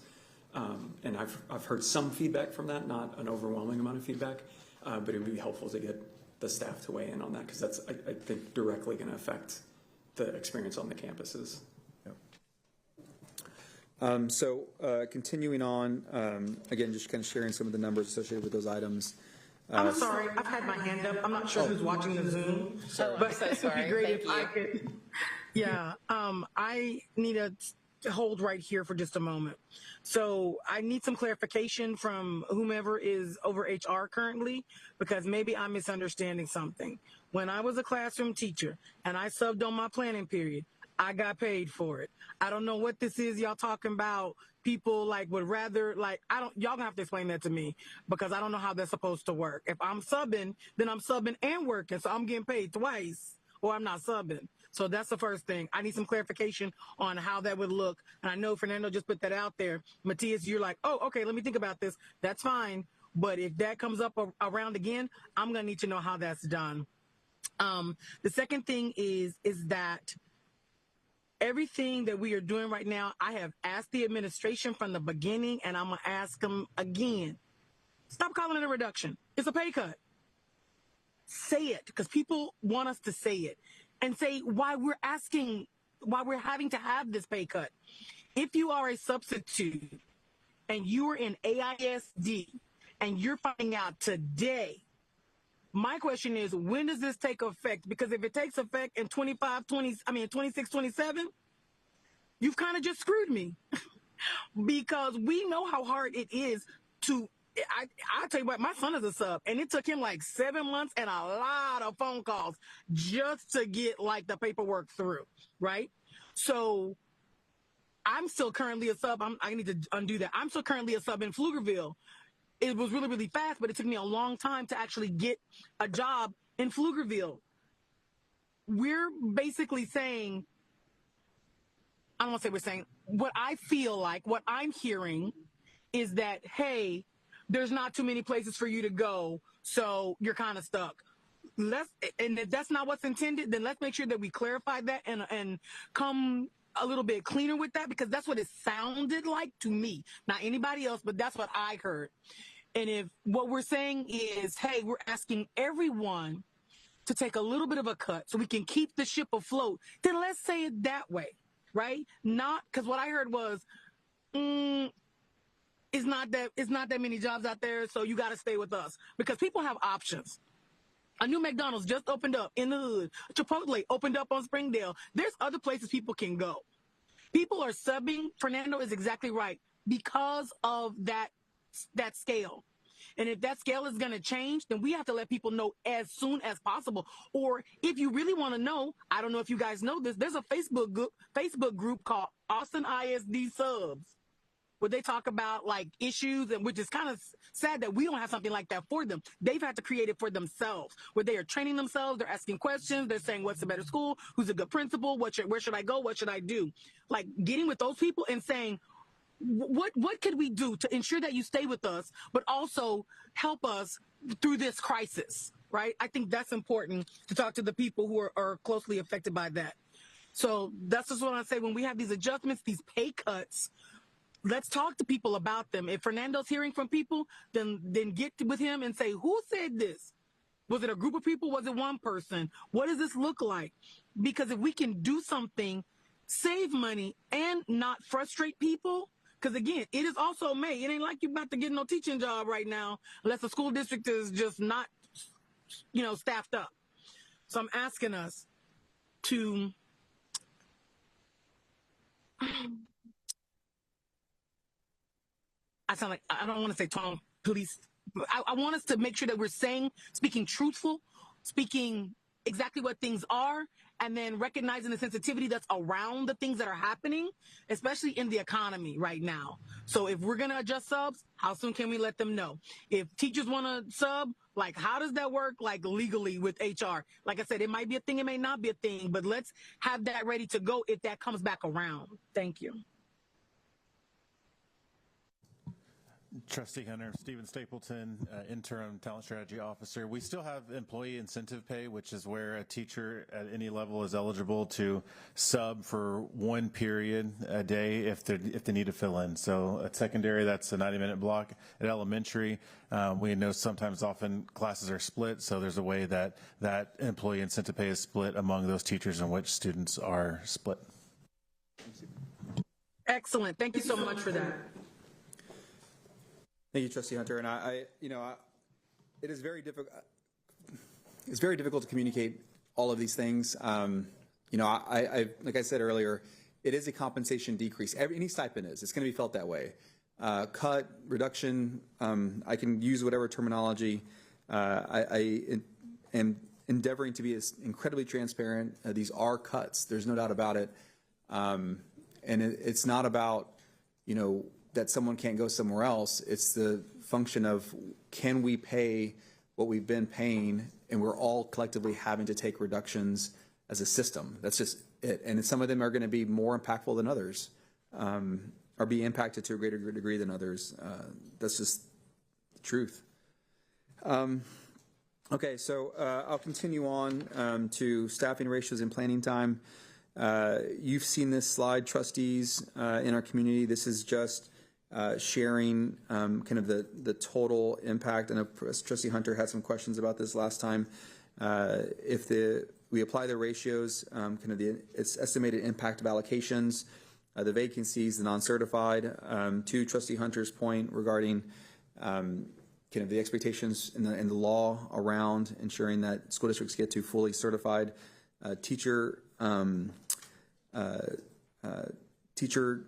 placements. That's something that we certainly are thoughtful around, and you're right, there isn't a lot of flexibility, but given the numbers, we are able to navigate this, I think, in a way that limits disruption campus by campus, and it really is going to come down to our principals kind of looking at how they're staffing, what vacancies exist, kind of how the incoming students are going to be supported, and then sharing with us their recommendations as we navigate that. On the next slide, staffing ratios. This is, again, something that we've already shared. Just wanted to make sure it was clear to everybody the direction that we were headed.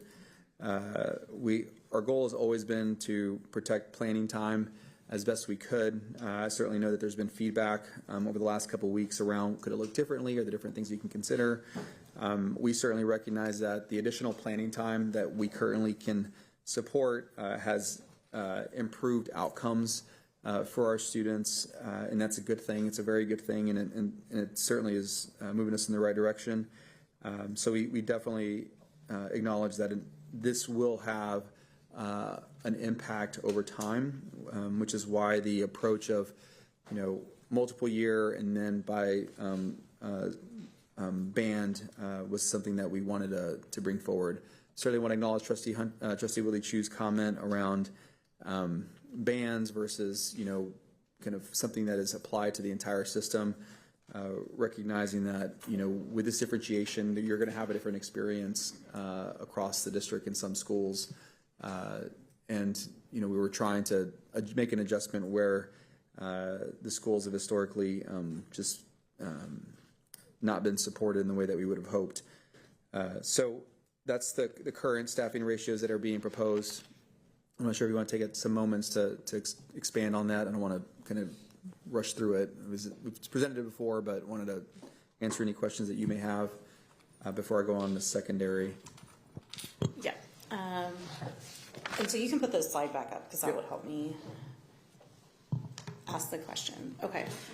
So this is a question that I'm getting, like, probably all of us are getting a ton of emails, and this is a question I cannot answer without help. So I'm definitely going to need some help with this. So these are our current ratios. So so if I'm just looking at current year, so would there be no fourth grade class, if these are our current ratios, that would have more than 22 students? Currently? No, you could have a class that has more than 22 students currently. Okay.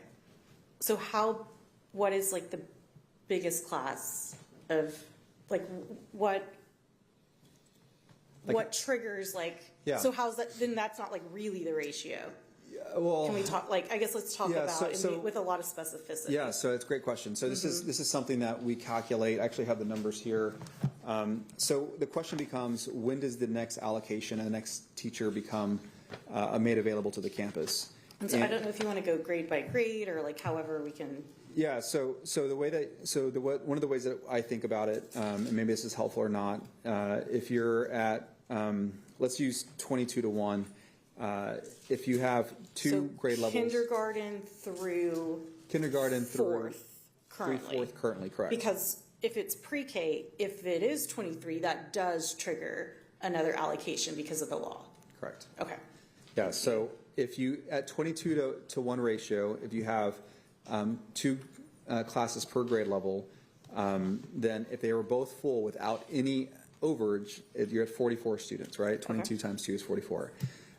If you added the 23rd student on one of the classes, that would not trigger the next allocation, right? And the reason that it wouldn't is because the 44 plus the 1 is 45. Divide that by 3, the student-teacher ratio goes way, way down, right? So it would be 45 over 3. Someone can do the math for me.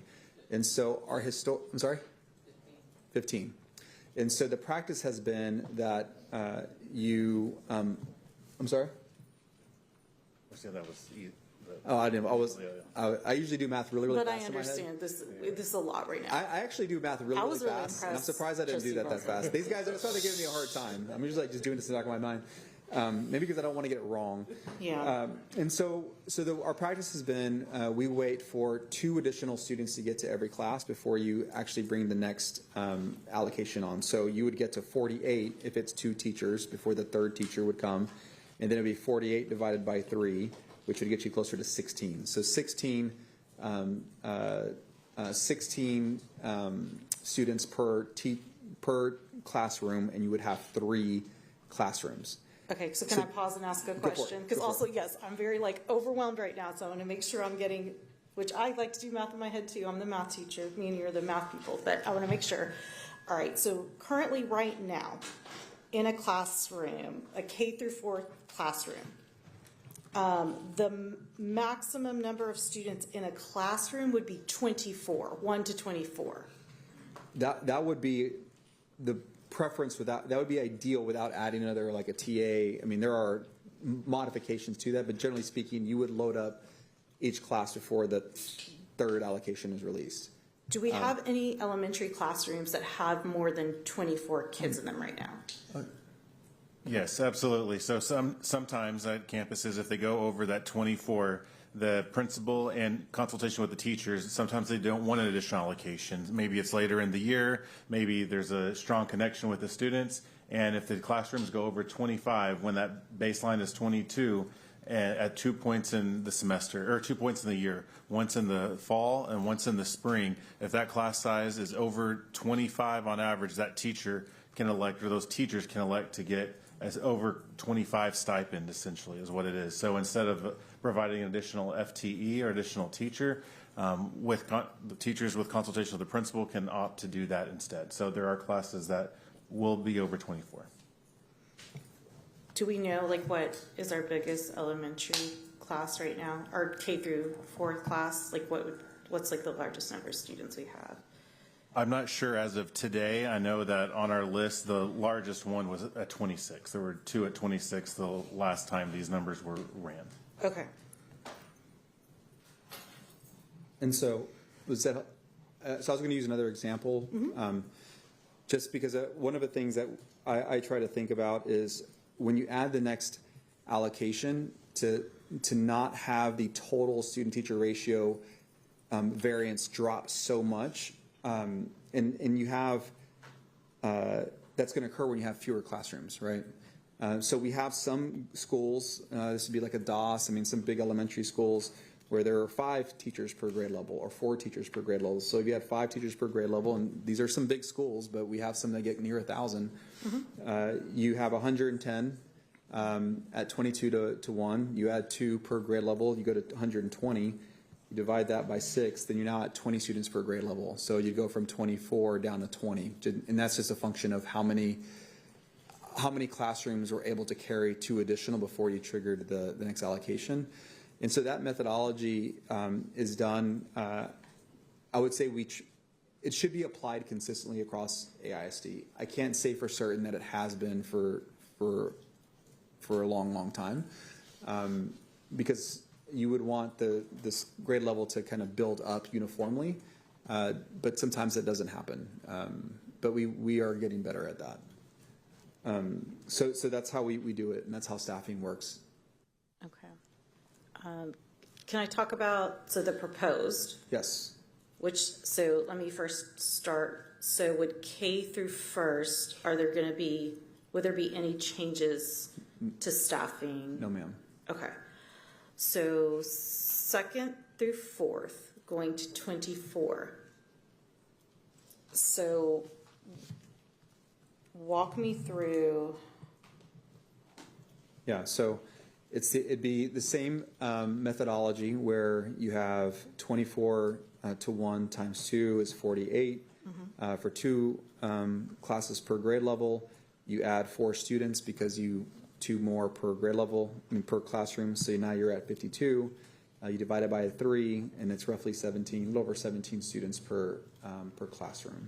And so we would use the same kind of loading across and I don't have another word to describe it, but you're kind of building up the grade by classroom. So there's not over like 4 in one classroom and 1 in the other. You really want to kind of build them up kind of evenly. But when you add that third allocation, the student-teacher ratio across the grade level just drops to 17.3 when it was previously 24.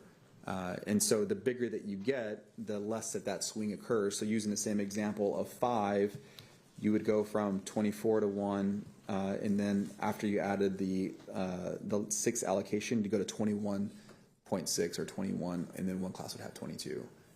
So that's how it works. Okay, so I'm trying to figure out class sizes. Okay, so if I have, all my classes have 24, and then I have another student. 25. 25. Yeah. Okay. And so all the classes now say they all get one other student. They're all at 25. Now we get one other student. So there's a class of 26. So what happens now? Nothing would happen at that point. All the other classes would need to get that 26 student.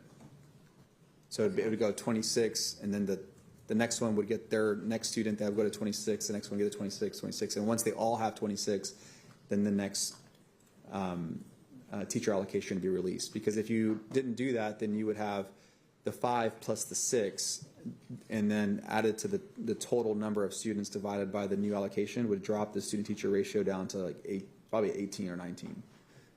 So the reason we do it this way is because from a methodology perspective, I really want to make sure we're consistent and only move up an allocation when the entire grade level has adjusted appropriately. We've seen examples where one teacher will have 4 or 5 extra, and I think it's sometimes we've seen because of the stipend that or the an incentive. I guess it's technically a stipend. In reality, we really should have allocated that next teacher. But that's, again, a conversation that occurs with the principal, occurs with staffing. It's not one that's done kind of unilaterally. It's really done in conversation with the team. So next year, will teachers who have,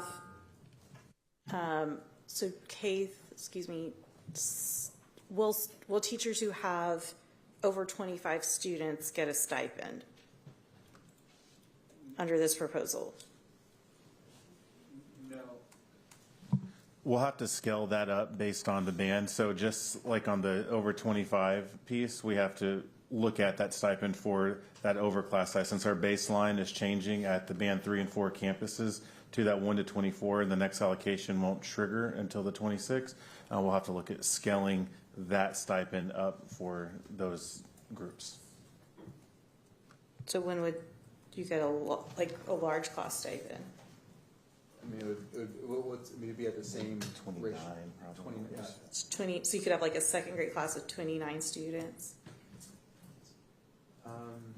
Is that how? Well, so that wouldn't have that. I don't think. I guess if we opted to go that route after further analysis, then technically that could happen. However, anytime that the ratio triggers an additional allocation, talent strategy will always give that extra allocation. It is by the determination of the campus leadership and OTLL and with their ED to determine if they want to do the stipend piece. It's not something that's widely done, but it is an option for a campus. Sometimes there's space concerns, or sometimes there's just student homeroom concerns as well. Considerations. And then there's considerations with we have all of our classes are inclusion classes because they should be. And just how are students getting the services they need like with these larger ratios? Well, I mean, I think that's where, this is a challenge now, depending on how the schedule is built out. I mean, the rostering of each grade level needs to be thoughtful, just like a master schedule in secondary. There have been times where we've seen an imbalance in the way the minutes are delivered, and you realize that it's really a function of how the schedule is built. So you wouldn't want to overload any class. I mean, you really want to balance the needs so that you have enough time within the class. That's just how it's managed. As far as I don't know if there's a control. I mean, it's really the campus. But I think like this like has been the control, and it's like, and like it's pretty hard to do it right now with this at all of our elementary campuses. So like I know it probably doesn't, like even like seeing that last week, I mean it's very overwhelming. I'm like, okay, I already know we have classes with 24 kids, but then this doesn't mean there are classes. It means there are classes with far more. Can you walk me through 5th grade? I'm like afraid to even go there, but I need to hear about 5th grade. Yeah, I mean, 5th grade, I guess it's a little bit different because of the way the state and the, not that there's it's just different because by law there isn't necessarily a ceiling. I mean, there's no ceiling on any of this by law because we've opted, we can, and we've, visited charter schools where we see 50 kids in a class with a adult monitor and like an AI. Yeah, that's not what we're doing here. I know, but I would say this is like, I would say like this with the budget is like what, like this is like kind of like where the line is coming for, like this is like what I've wanted to protect. This is what, I don't want to just say, I guess I just will speak for like this is, like every year when we've come to this, like I've said no. I'd rather look at anything else than planning time, than these ratios. You mean you'd rather look at planning time than these? No, like I'd rather look at anything. Like this is like the quality of our kids' education, and this is like our teachers' working conditions that make it almost. It's an almost impossible job. Yeah. And then like having, it's like, I don't know, it's like being like a mom of a newborn and people are like, you can't take your shower anymore. Whatever you're like, whatever it was that had you like holding on. Because this isn't just like maybe some of the classes are bigger.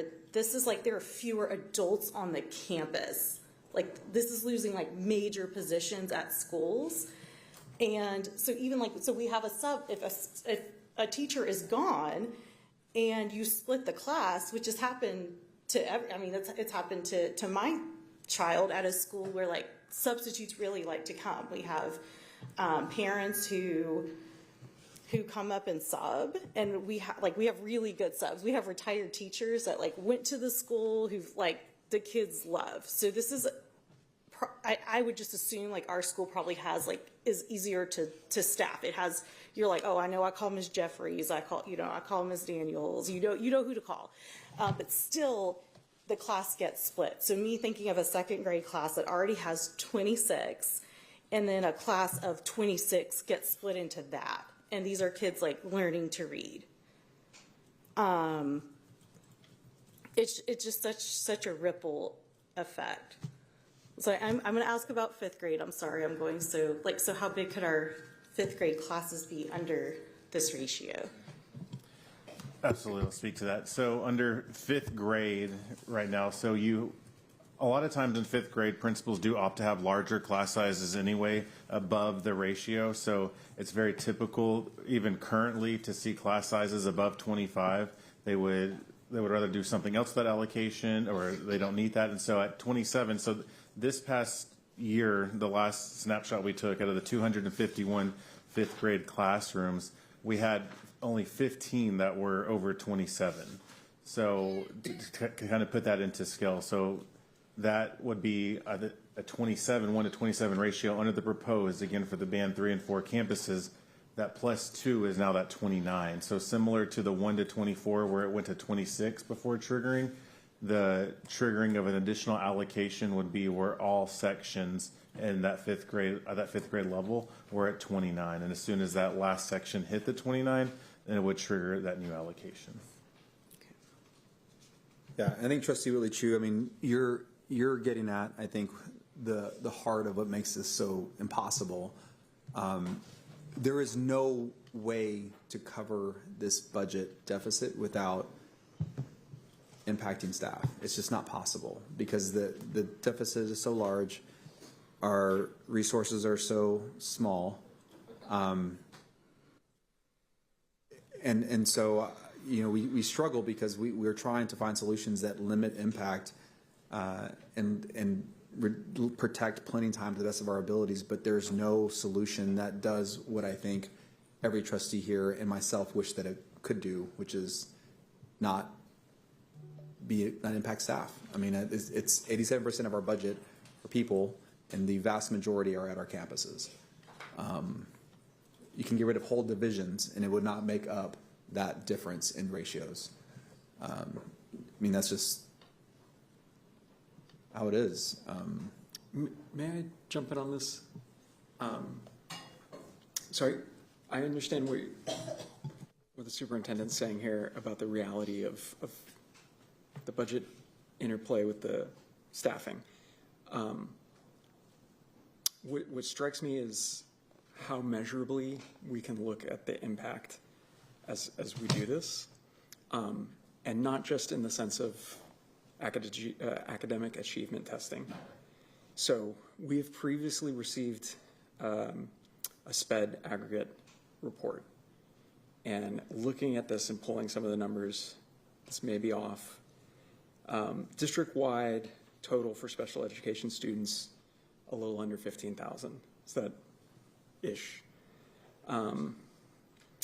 Looking at elementary specifically, since that's what we're talking here, where is my number? Around 8,000, a little under 8,000. Looking at the disaggregated amongst the disabilities, high probability of students with sensory processing as a symptom or symptomatic of their disability. So we have a little over 1,100 students with autism eligibility, likely to have sensory processing issues. We have a little under 700 with OHI. OHI is very frequently ADHD, which also is going to have sensory processing disabilities. We can look at how many students are receiving OT. OT is the primary service provider for sensory processing disabilities, and that's going to be, heightened again for these elementary campuses.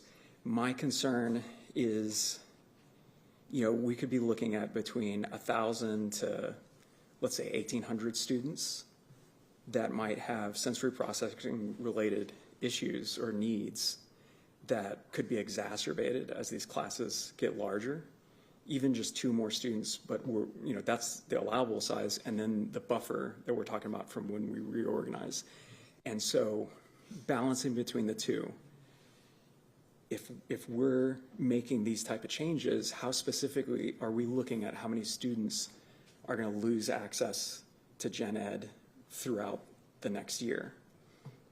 I'm not presuming to say that I'm guaranteeing students are going to lose access. I am saying that I think it's likely that at least some, if not a significant number of these students, will lose access to gen ed if it's too many kids in the room. I mean, it's just what it is.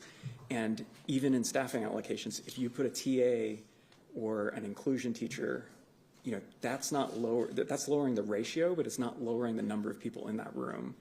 And so I get fully what you're saying about the reality of staffing and how that affects budget, and also that this type of change can affect the access for those students. And so, I want to be cognizant of that, one, to see how much we can limit the ratio changes, specifically because of those students that are going to be affected, and then two, whatever, if any, staffing changes, that we're being very deliberate to look at people that are falling out of gen ed because of this. because I do anticipate that some students will fall out of gen ed if we increase the number too much. Particularly that 27 number for fifth graders concerns me because of developmentally where those students are going to be, how that classroom is going to function. And if they're hitting, 28, 29, 30 students in there, I don't see how a kid with sensory processing issues or difficulties is going to make it and be able to sustain in a classroom. Whereas if I had them in a classroom of 22, I think it would be much more realistic for them to be able to access that classroom. So I just want to point that because this is what I'm seeing is a significant number of students that potentially are going to be having their access reduced. An increase in the amount of OT that we start looking at requests for related to those sensory issues. So I just want to, call that out.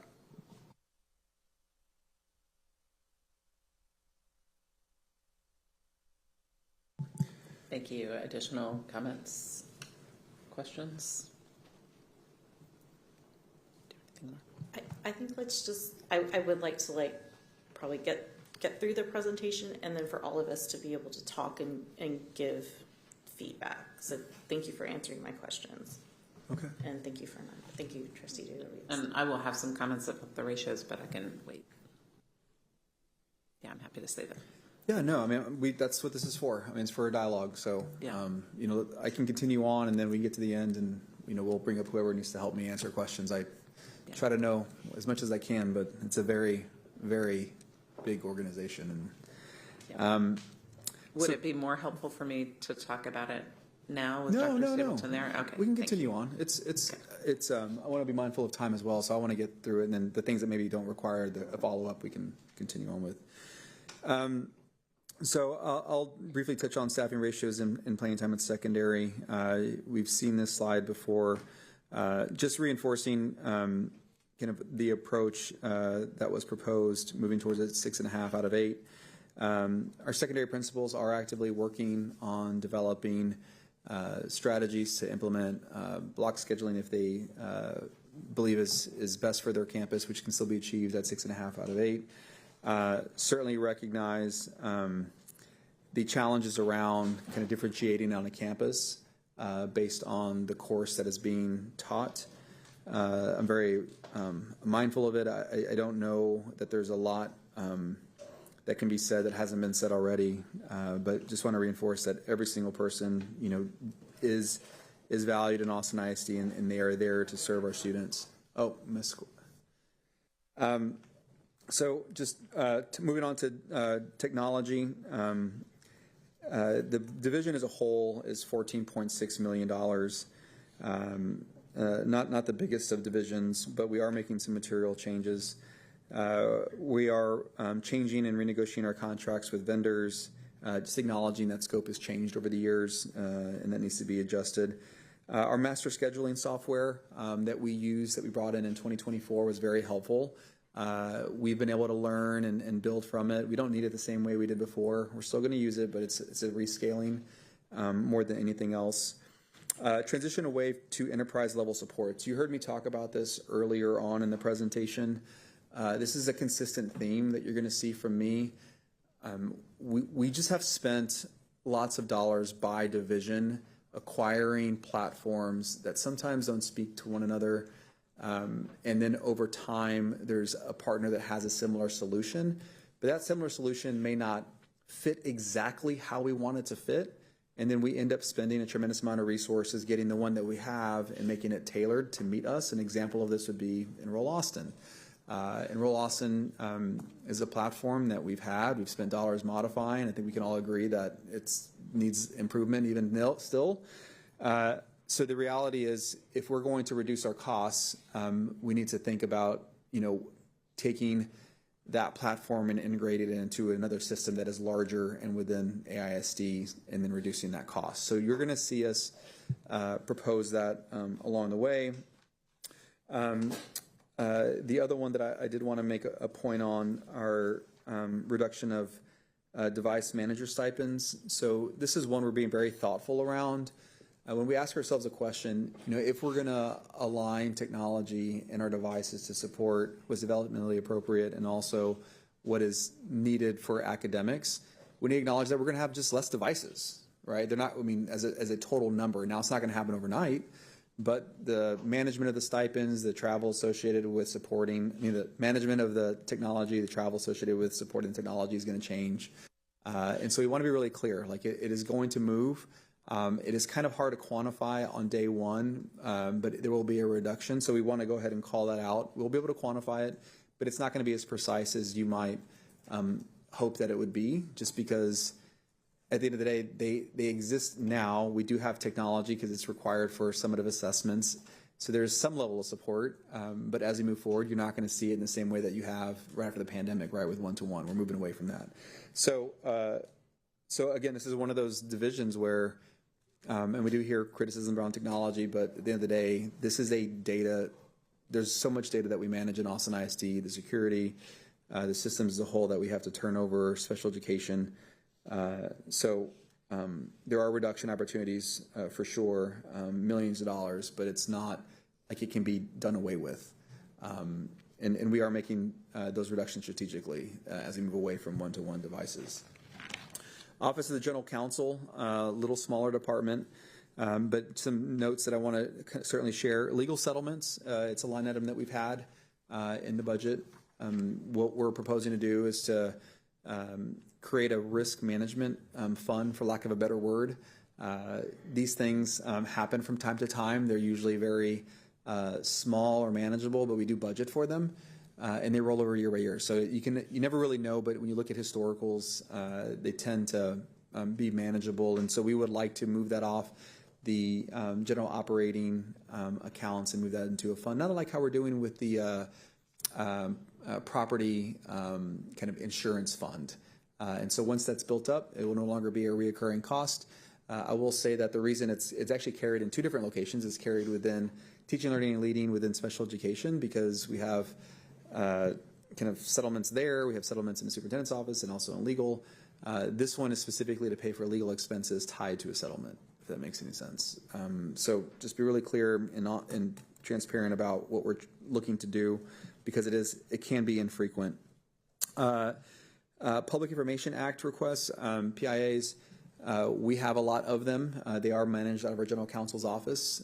We're modifying kind of our approach to the technology. It's not a reduction in service, just to be clear. We are very, continue to be responsive and get them out. There's been an uptick this year, as you can imagine, all things that we're tackling.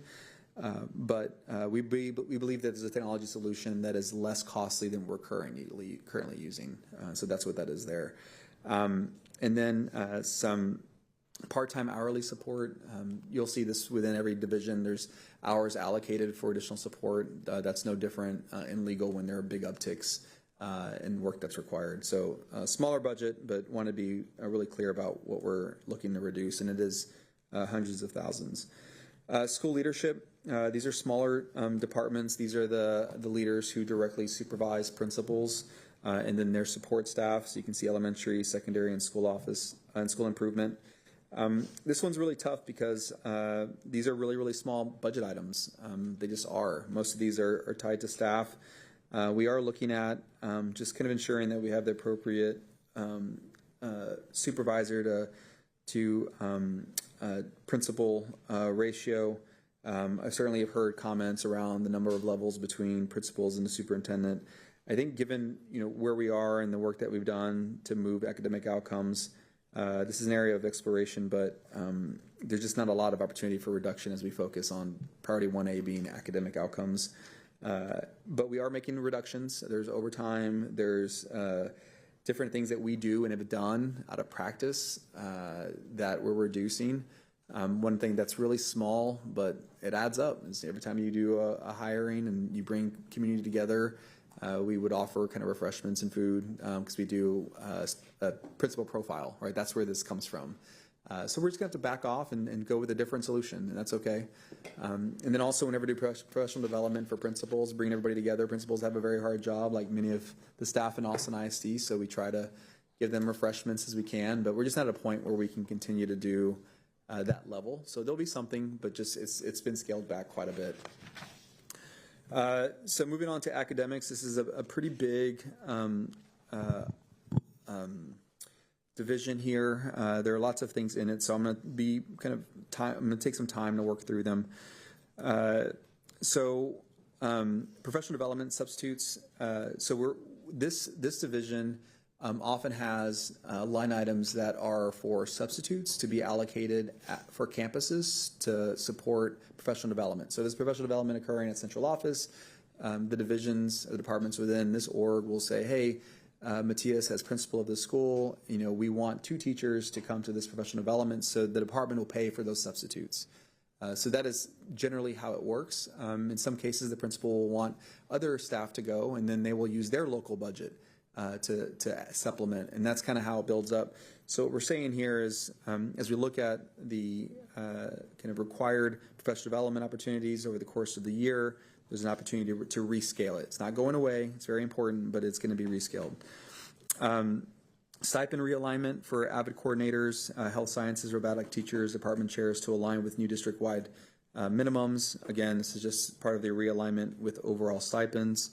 General supplies, transportation, don't want to spend a whole bunch of time there, but we do pay for transportation for different events.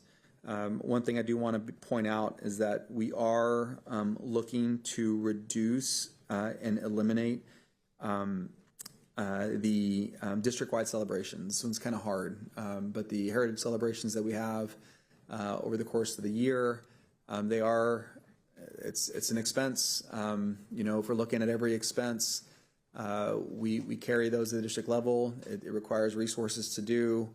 We're going to move them to the campuses. So we have trustee awards that I know sometimes, they're trustee awards, and we very much appreciate celebrating our students. And so what we're talking about is taking what we have done at the district level and moving them to the high schools and having them be tied to that event.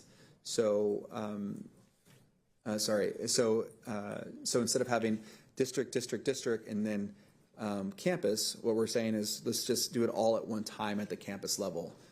We've had the conversations around, celebrating the student in front of their peers and how meaningful that might be versus having them come to central, like to the PAC or something like that. It's one of those things that's it's hard. I love these events. We have them. We've had them for years. But when we're talking about all costs, this is a cost, and little things build up, and they seem small, but I want to be really clear, like small things add up.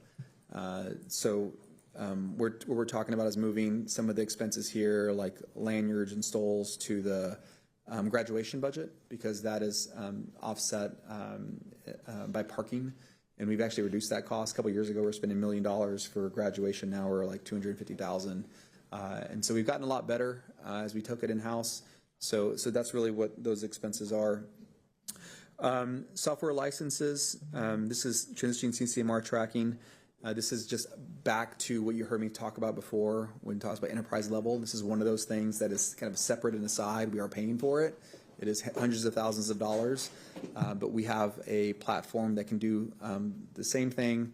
It's going to look a little bit different, but because we're paying for that platform already at enterprise level, it just makes sense to roll it all together.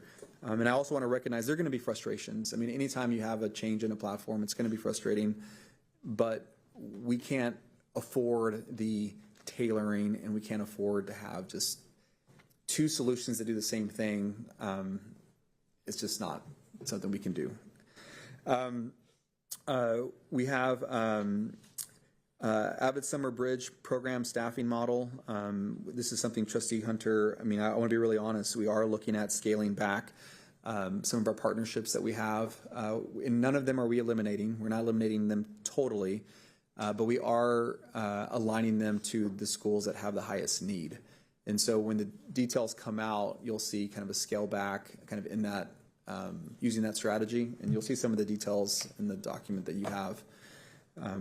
But really what we're trying to do there is just say, we're spending, sometimes $2 million, $1 million, all for very important reasons, but if we have to scale back, how might we do it, and what programs in what locations must be protected? And so So that's incorporated. And I sound somber because this is just really hard. Sorry.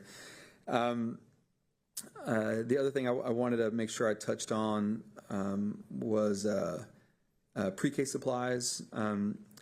This is just a function of just cleaning up how our orgs work. There are lots of different buckets of dollars spread out, so we're just going to bring them all together, and through that process, we'll see a reduction. And just to be really transparent, trustees, whenever we look at an expense, Katrina and I always look at, okay, what's been spent this year? What was spent last year? And oftentimes what you'll find is the budget had 5,000, but they only spent 2,000. They spent 2,000 last year and 2,000 last year. So we in no way, kind of made these decisions thinking about like impact first, like as far as like kind of dismissing impact. We always felt like, what have we been spending irrespective of us coming in and evaluating it, and then going from there. So in many cases, what you're seeing is just tightening up of what we've already been not spending, if that makes any sense. So moving on to special education. You already heard us talk about the stipends associated with special education, supplemental pay, and materials for evaluation clinics due to being fully staffed. This is just part of our recovery plan. We had to have our evaluation clinics built up as we've recovered. The need and those costs aren't the same as they were. If you think about it, 2 years ago, 3 years ago, when we were building up, the expenses were just different than they are now as we've stabilized. Supplemental pay for IEP writing at campuses due to increase in campus staffing and fewer vacancies. Again, we're just able to bring this in-house.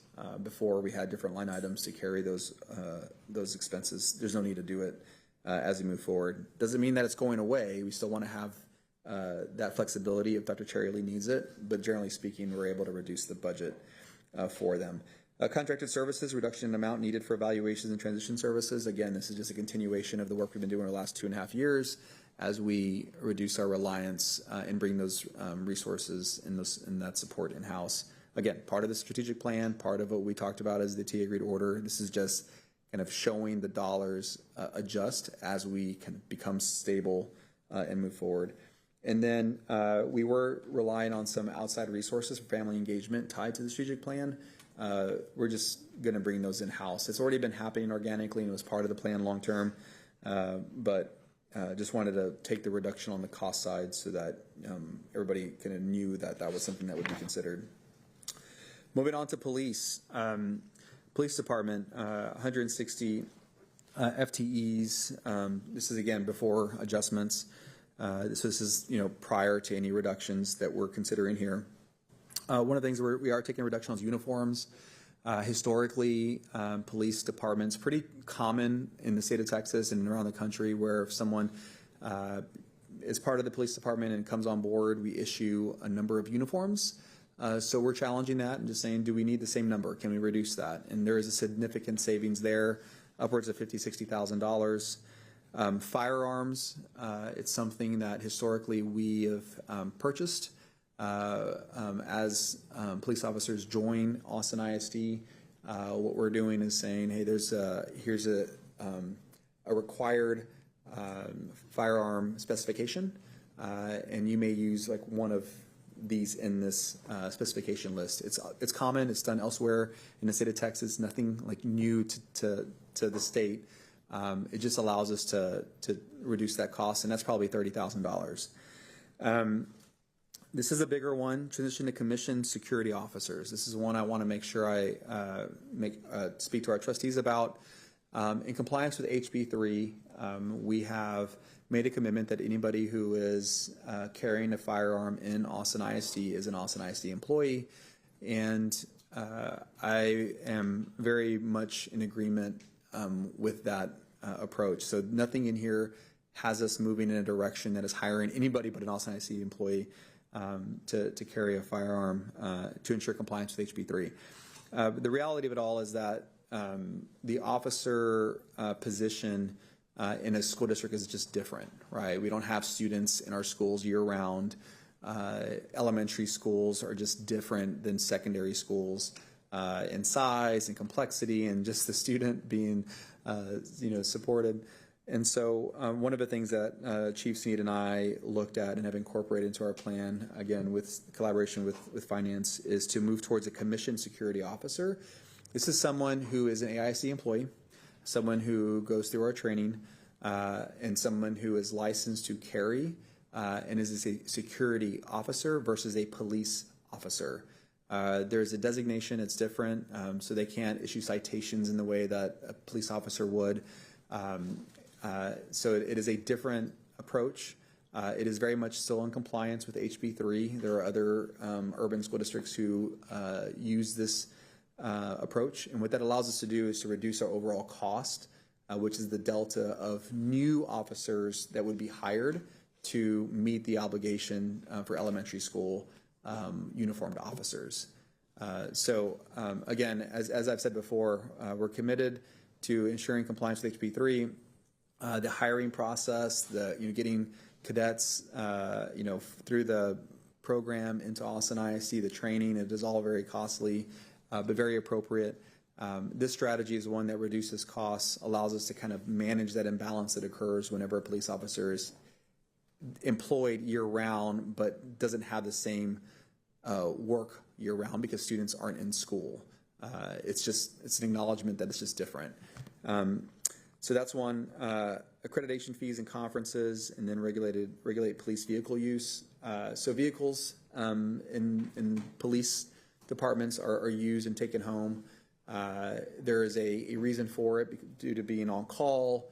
We're going to add some controls to that to drive down the cost.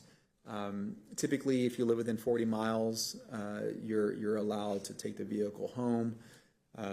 As you can imagine, with fuel costs rising and all the things associated with it, we just can't continue on in the same way without some additional controls. So we've talked, and Chief Sneed and I and Katrina have some controls in place, and that'll drive that number down. So the number itself is a little over $100,000, but we're going to be able to bring it down pretty significantly with that control. So that one's, that's a smaller department, but it's pretty significant change structurally with what we're talking about. And then also, it's not on here, but just looking at structurally, kind of the reporting structure within the police department. Moving on to operations, this is a bigger division. This is where custodial lives. This is where groundskeepers, plumbers, electricians, lots and lots and lots of folks in this department. Transportation is here as well. One of the reductions include white fleet fuel cost. So white fleet are the vehicles that are used by plumbers and electricians. You see them running around Austin ISD. They're housed at the service center and then have a hub down here at the Southeast Terminal. So they're always secure, but they are allowed to be taken home whenever there's a on-call. So if it's a winter weather event, if there's something like that, we allow them to take them home. So we changed our policy a little while ago, about 2 years ago. Sorry, not policy. We changed our internal procedures. What we're going to do now is add some more controls just to make sure that we're following and seeing that reduction that we expected to see a couple of years back, and it has gone down. But just reinforcing some things.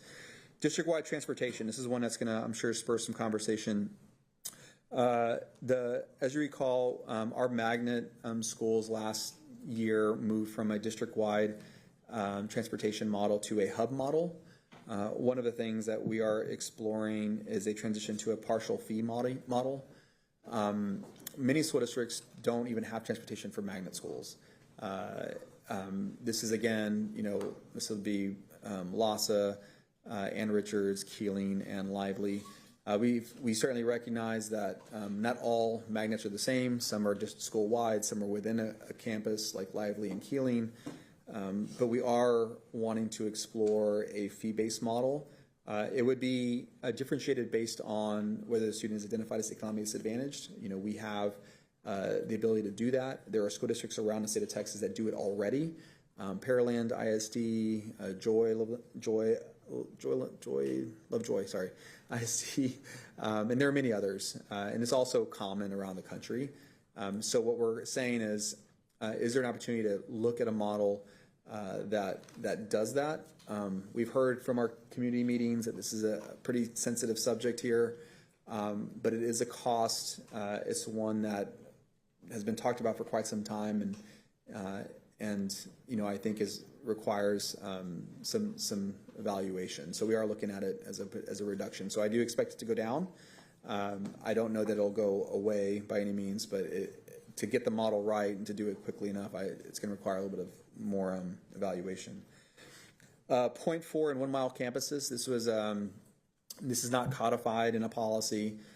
Some years ago, about I think 2022, 2021, I think 2022, previous administration identified a set of schools to provide transportation between 0.4 and 1 miles. 0.4 if it was elementary, 1 mile if it was a secondary campus. And just for awareness purposes, our transportation model is 2 miles and out.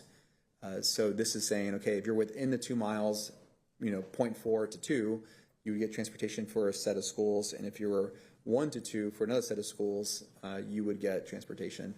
It's at a cost, and when we look at the ridership, it's just not at a level that can be sustained. So we are looking at a reduction there. It is in the hundreds of thousands of dollars. The other is late activity buses for middle school and high schools. This is one of those ones where we use this. It is something that is not used the same way across the district. When you look at ridership, it is quite low. In many cases, school buses are going home empty. That's just the reality. We have the ridership numbers. They're in the documents if you want to link, so we are looking at a reduction there as far as that expense.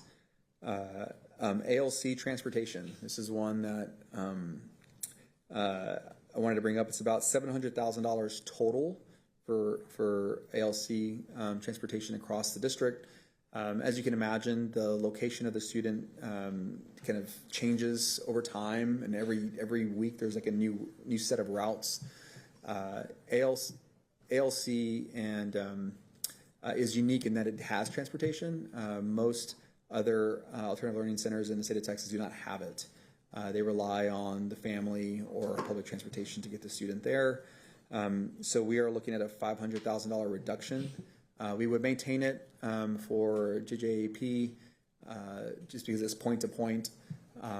And given the new location of ALC right on a CAT Metro line, and after working with Jay, the principal, this is one of those expenses that ridership-wise is very, very low. In some places it's 2 or 3 students, and it's not like you can route them together because they're all over the city. And so by the time you start the route and then get to the end, if you were to fill the bus up, you would actually be way behind the bell schedule. It's just not easy to fill up a bus. So we are looking at a reduction, elimination. The others, transportation, community-based vocational instruction, and Go Project transportation. We're continuing on with these, but we are trying to see reductions and promote alternative ways to move students. One of the things that's not often leveraged, and this is true really in Austin in general, is there's an over-reliance on buses where in many cases a van or a different vehicle can be used. There's lots of reasons that's the case. You see it in athletics. You see it here as well. Fine arts is another place. Has a lot to do with the CDLB. We've offered transportation training, but at the end of the day, we are asking staff to get a CDLB, which has a meaningful change in just kind of how they live. It's just a different expectation when you have that license. And so those are reductions. We've worked with Dr. Cherry Lee. We worked with the departments. They're not going away, but we do believe a rescale there is appropriate. The other ones I just want to touch on briefly are custodial substitute restructure. We have substitutes. So overtime right now is being used at a pretty aggressive rate when it comes to custodial overtime. What is happening is there are vacancies, and the custodians that are there will pick up the time, and because they're classified, they receive overtime. And that overtime number grows quite large over the course of the year. And so what we're proposing here is to change the model and then hire 8 custodians centrally and have them be kind of distributed at the discretion of the executive director over the service center. So right now that doesn't happen, right? Right now you have to rely on someone who's probably already worked 40 hours to go and pick this time up. But if we centralize it, there will be a savings over time, maybe not immediately in year one. There'll be some like small savings, but we don't want to count on it. So, but there will be like, technically you could probably get $100,000 savings, but I don't want to count on it yet until I can see the model and like be built out. But we do believe that this will help reduce overtime cost, provide flexibility as we operate. So that is another reduction. So there are millions of dollars here. The details are in your package, but those are the big ones that I wanted to make sure I shared. Transportation, as we move to slide 37, I know I'm taking a bunch of time. Can I share one bright spot about transportation and operations? Is Yes. that districts all over the state are having to put in 3-point seatbelts in every bus for every student. It's a big financial issue for a lot of districts. I know trustees all over the state who are dealing with it right now. Thank you to our transportation department for starting this work a very long time ago, and we have had 3-point harnesses in our bus. We have built it up over time. We've used bond funds. It's one of the many things we got ahead of in the same way we did with our bond, with our safety and security upgrades, with the vestibules and the fencing. So I just want to appreciate the forethought. Yeah. Thank you. Yeah, and we're just as we're also fully AC'd by way of the 2022 bond program, and so there are lots of school districts that are, still trying to catch up on that front. So thank you to our community for allowing us to make that investment. I'm going to go through the next slides a little bit quicker because I just realized that I touched on some of this already. Transportation district-wide, just to want to point out some adjustments. I do want to be really clear for Garcia and Bertha Sadler Means. It's going to be a different strategy. Right now, there's just lots of I wouldn't say exceptions, but there are a lot of adjustments made on transportation routes by school. An example would be like Eastside High School has district-wide transportation. That is atypical for a comprehensive high school. It was done initially, I think, to promote enrollment at Eastside. When you look at ridership and kind of the way that it's broken down, it's not the transfers kind of, it's at a point now where I don't know that is needed, and it is atypical. And so when you look at the, kind of the current expenses associated with it, we do feel like that could be an elimination. Bertha Sadler Means and Gus Garcia, this is one that we're not quite settled on what the strategy may be. We certainly recognize these are unique schools. They're not magnet schools, but they are choice schools. We are working with the principals to find an alternative cost reduction strategy that doesn't totally eliminate transportation. I've talked to Principal Mejia and certainly Roby, and the reality of it all is that transportation impact could really, really harm the school because their enrollment is so small. I mean, the enrollment is really, really fragile at the moment, and as they build up and get stronger, we don't want to do something that kind of keeps them from being able to get to that stable state. So just want to be really transparent. We are looking at it. There's no final solution yet, but we are kind of exploring different models.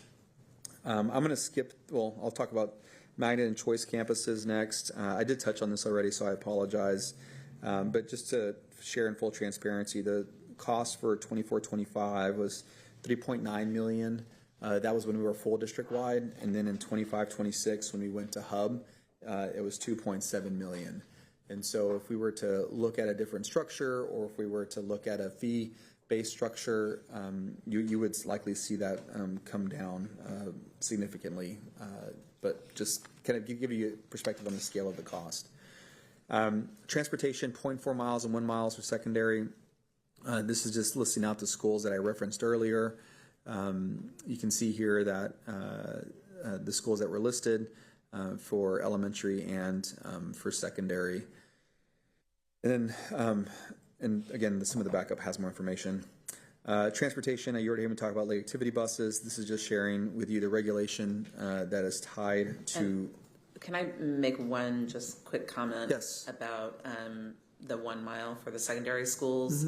We had a safety and security meeting this week, and a group of people associated with Travis High School came, sharing some concerns about the navigation center moving right across I-35, and they are already starting to feel impacts of students afraid to walk to school, some things, just because there's an increased number of people with high needs in the neighborhood.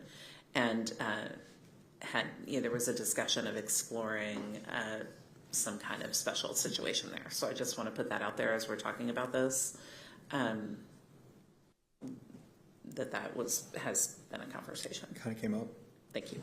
Yeah, thanks for sharing that. I knew about the change in navigation center and the relocation. I wasn't able to catch up with the team after the safety and security meeting, so thanks for sharing that. I'll follow up. Late activity buses, this is again just referencing the policy and then the schools that have them.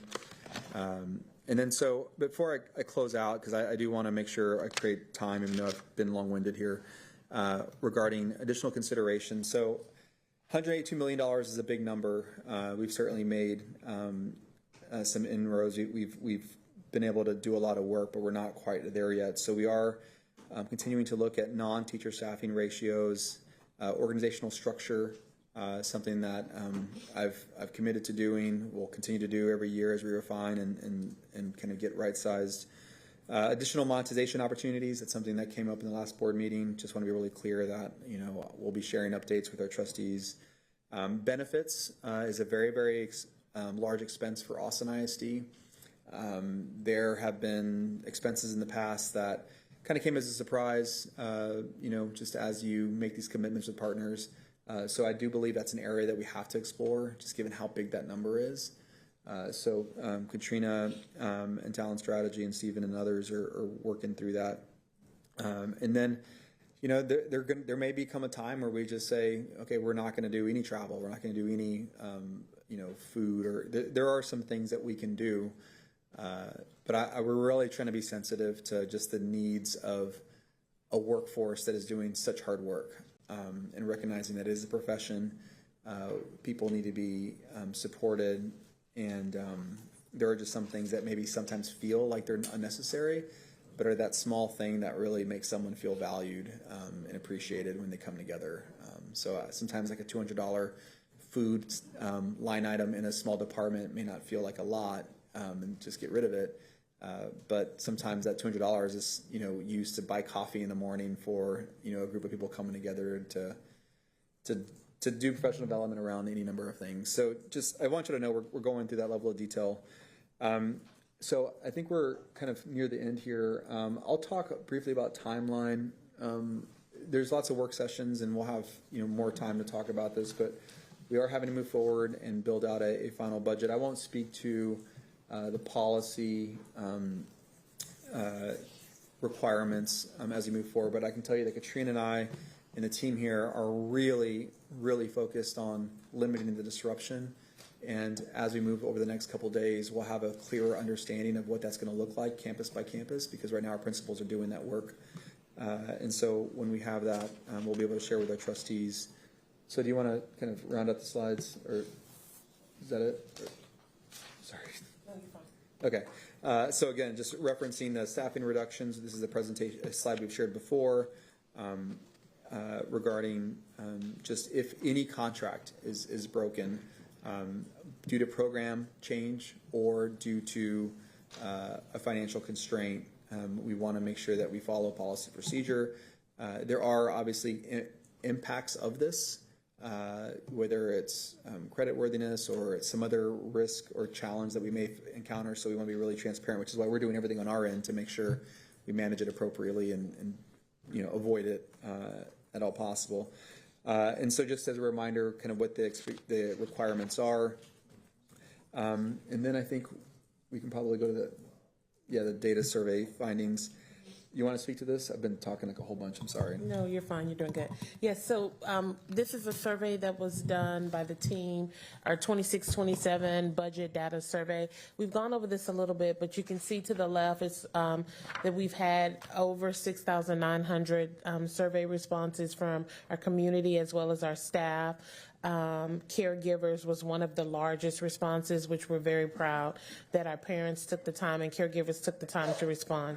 Some top priorities identified were protect the class size and classroom staffing, preserve planning minutes for teachers, maintain nurses, counselors, librarians, and TAs. And then some common themes that we saw was reduce central office and administrative costs before campuses, review contracts, duplicate programs, and software subscriptions, and increase transparency on spending, staffing, and outcomes. So these are all things that we're working on together as a leadership team. And this final slide is our budget comment card. So our survey ended, and so then now we've opened up a comment card. From May 5th through May 14th, we've had 650 plus responses. Some of those are, some of the feedback themes are staffing and compensation concerns. There's fear regarding stipend reductions, staffing changes, increased workloads, and impacts to retention and morale. Aligned central office reductions, continued requests for visible reductions in central office pay, implementation, clarity, and transparency. So what you can see is the themes are still consistent.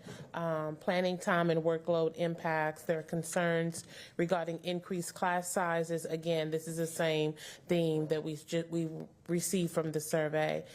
Protection of core academic program, support for preserving baseline academic services, equity, fairness, and local flexibility, and transportation and magnet programming. Our superintendent spoke about this a second ago, but strong support for magnet transportation with continued requests for cost transparency and exploration of participation-based models. So that is the end of our presentation, and we know there's lots of questions, so we're ready. Thank you. Thank you. Who wants to start? Trustee Foster. I just wanted to go back to the policing, and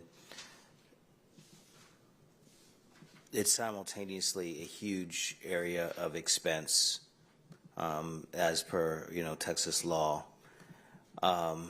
and for some of us, one of our points of pride is that we have a specially trained police force.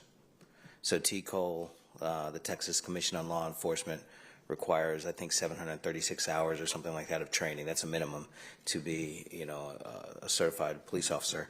And so I would assume, and I haven't asked what our training hours are, but they have to have at least that floor. With APD, for instance, with reforms over the years, APD is sitting at about 1,300 or 1,400 hours, maybe even well north of that, but I know it's at least 1,400 hours the last I looked. And that is an attempt to alter and positively reform policing. And the reality for us is that we want officers who are child development focused, who have specialized training around mental health. There's a lot of specialization that goes in. And I bet, just as a matter of cost and everything else, we're probably not hitting 1,400 hours. We're probably hitting something south of that. I guess I really need to understand, and this can be an additional follow-up conversation, but if we transition to something else that is allowed under HB 3,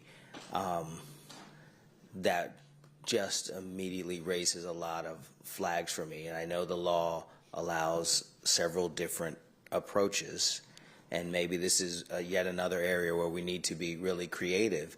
But let's say you said, okay, well, we're going to hire off-duty folks from Pflugerville, Round Rock, APD, and bring them in, and somehow that affects savings. Well, they don't have the training that our officers do. And if we say, well, we're going to get folks that aren't police officers and bring them in and train them how, like, it's just, this is a really really important area. We're talking about armaments on our campuses, being carried by somebody. So I don't know how to make the point fine enough, but this is something that I would have to look at really, really closely. And I imagine the solution is there, but I'd have to hear about it. So could you just talk a little bit? Are there nascent plans already? Do you kind of have it worked out, or where are we on that? Yeah, I mean, we've worked it out. I mean, I think what I would say is inviting other officers from other departments is not going to save you money. It's not going to save us money, period. And secondly, they are not going to be Austin ISD employees, nor will be able to control their training. What we're trying to acknowledge through this process is that the police officer position typically warrants a certain number of calendar days. And the reality of it all is that a police officer has, you know, typically there's, you know, there's the vehicle, there's the uniform, there's the expectations around citations. There's a lot that goes with it. When you talk about supporting our elementary schools, the question becomes, yes, you want that person to be employed by Austin ISD. That person should absolutely be trained by our police department and be an employee of the police department and be licensed to carry a firearm in the state of Texas. But do we need the, does it have to be a full officer? Okay, so limited scope of duties. Correct. Limited hours on the job. Correct. Lower pay. Well, because it's a lower number of days. I mean, so think about it's lower pay because of lower number of days, but not the rate. Both. I mean, both okay. are true, but I want to be clear. Like if you took, both are contributing. It's not just one or the other. All right, so I'm being value neutral as I just name these. Yeah. So lower training. Lower number of hours in service, probably lower rate. So I can see the savings all over the place, and that's awesome. And so I assume that the protocol for training an AISD police officer will be kind of adapted, modified to account for the fact that there's a more limited scope of duties for this otherly named law enforcement person. Yeah, that's right. How are we going to manage the build out of the training to assure? Because if training is, you got a knowledge piece, you got a skills piece, you got a disposition piece, you got a temperament piece. Knowledge, skills, disposition, temperament. Those last two are one of the things we have to really heavily screen for to make sure that we have the right person carrying a weapon. So it's when we say lower rate and when we say less days, which means you're gonna have to find a summer gig, you're shrinking the pool of folks who would be interested in doing the work. You know, so it's just raising. So yeah, keep going. Yeah, well, I mean, when you say fewer days, I mean teachers. I mean, like the calendar. Almost every employee has a different calendar number of days. Mm-hmm. Mine is different than others. It is very different across the entire organization. So I don't want the number of days to be viewed in a way that is somehow less than. I mean, every position is just different. I think one of the things that Chief Snead has been very intentional about is building out the timeline to ensure that if we go down this route, this path, that it's successful. So it's not a implementation August 1, 2026. You know, we've worked with Katrina to kind of lay this out to where it gets built up within our system. We get the training and the leadership in place to build out the quote unquote department in a way that is very thoughtful. So this is not going to have, 20 people like in this category starting in August or September or October. It is really kind of reconfiguring the department to allow this resource and to have it be implemented in a way that's compliant with HB3, but not in the same way that we would have previously. So the details around it, I can certainly have Chief Sneed send to you. I would hesitate to maybe send them broadly to everybody because of what's included in training and our build out, but certainly I can have him send it to you all or to the full, or an exec session, kind of give an update on how we would do it. Yeah, I would be. It's a super, super important area, obviously, in a super kind of fraught area. And so for me, anyway, I don't know all of us are trying to go through as much stuff as possible. So I don't know if other folks have an appetite for the information, but I would be very specifically and pointedly interested in the kind of plan and the build out and the timeline and modified training, what that looks like. And, with Chief Sneed and with the folks that are here, I have full faith in them. And so that's like a real blessing to this conversation, is that I have full faith in that crew to do the work and you all to do the work. But I'd like to see it. Yeah, and I think, Trustee Foster, you charged me to be creative. I can't continue on with the status quo. It's not financially possible. Yes, sir. Yeah. And so we're looking at things that allow us to be compliant, respond to the differences in elementary, middle, and high, make sure they're retained as Austin ISD employees so they understand our values. We build out a training plan and onboard them in a timely way.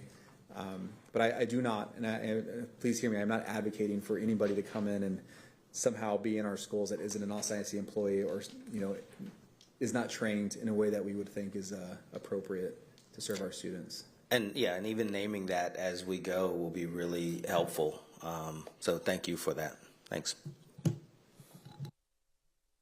Thank you. Additional comments, questions? Sure. I'll try to be brief because I know that we're very much over time. I've met a lot of children, students that have dysfunctional relationships with school. I've never met children that have dysfunctional relationships with learning.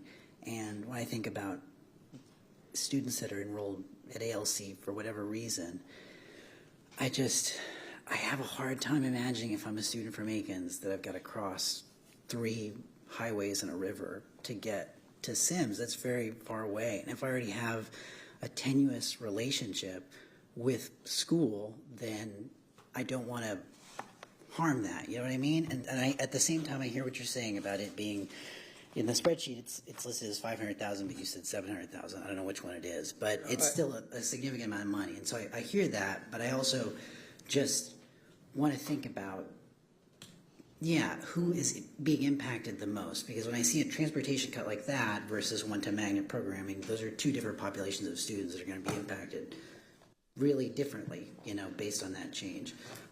So that's the one thing. I was also happy to hear about the fee adjustments for the magnet buses. I wanted to ask if that extends to late buses also, because that came up. Trustee Deodiosta and I were at a meeting with the Ann Richards staff this week.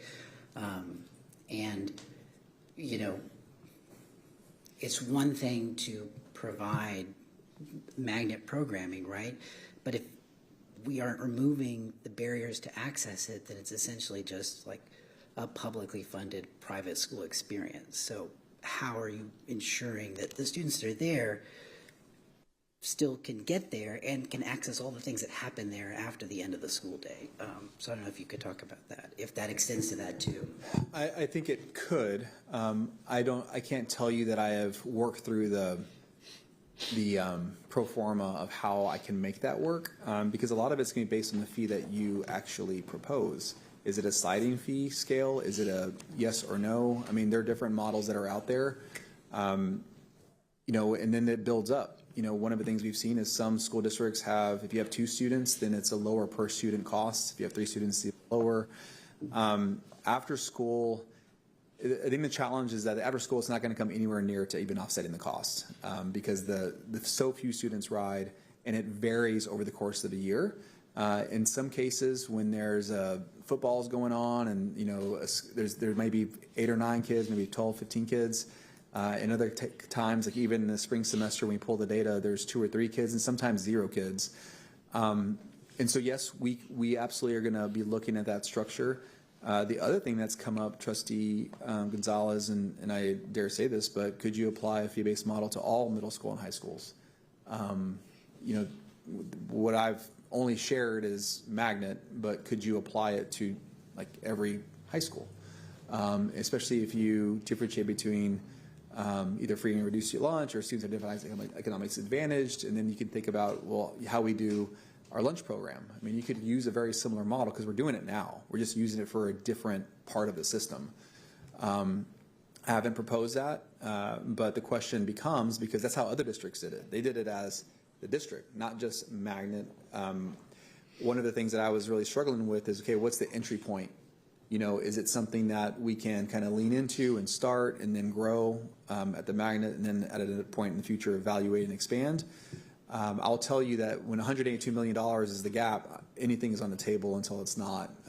But I didn't list that on here because I don't think it's baked up enough to really bring forward. But I'd love to hear y'all's thoughts on that. But yes, it could be applied to after to late buses.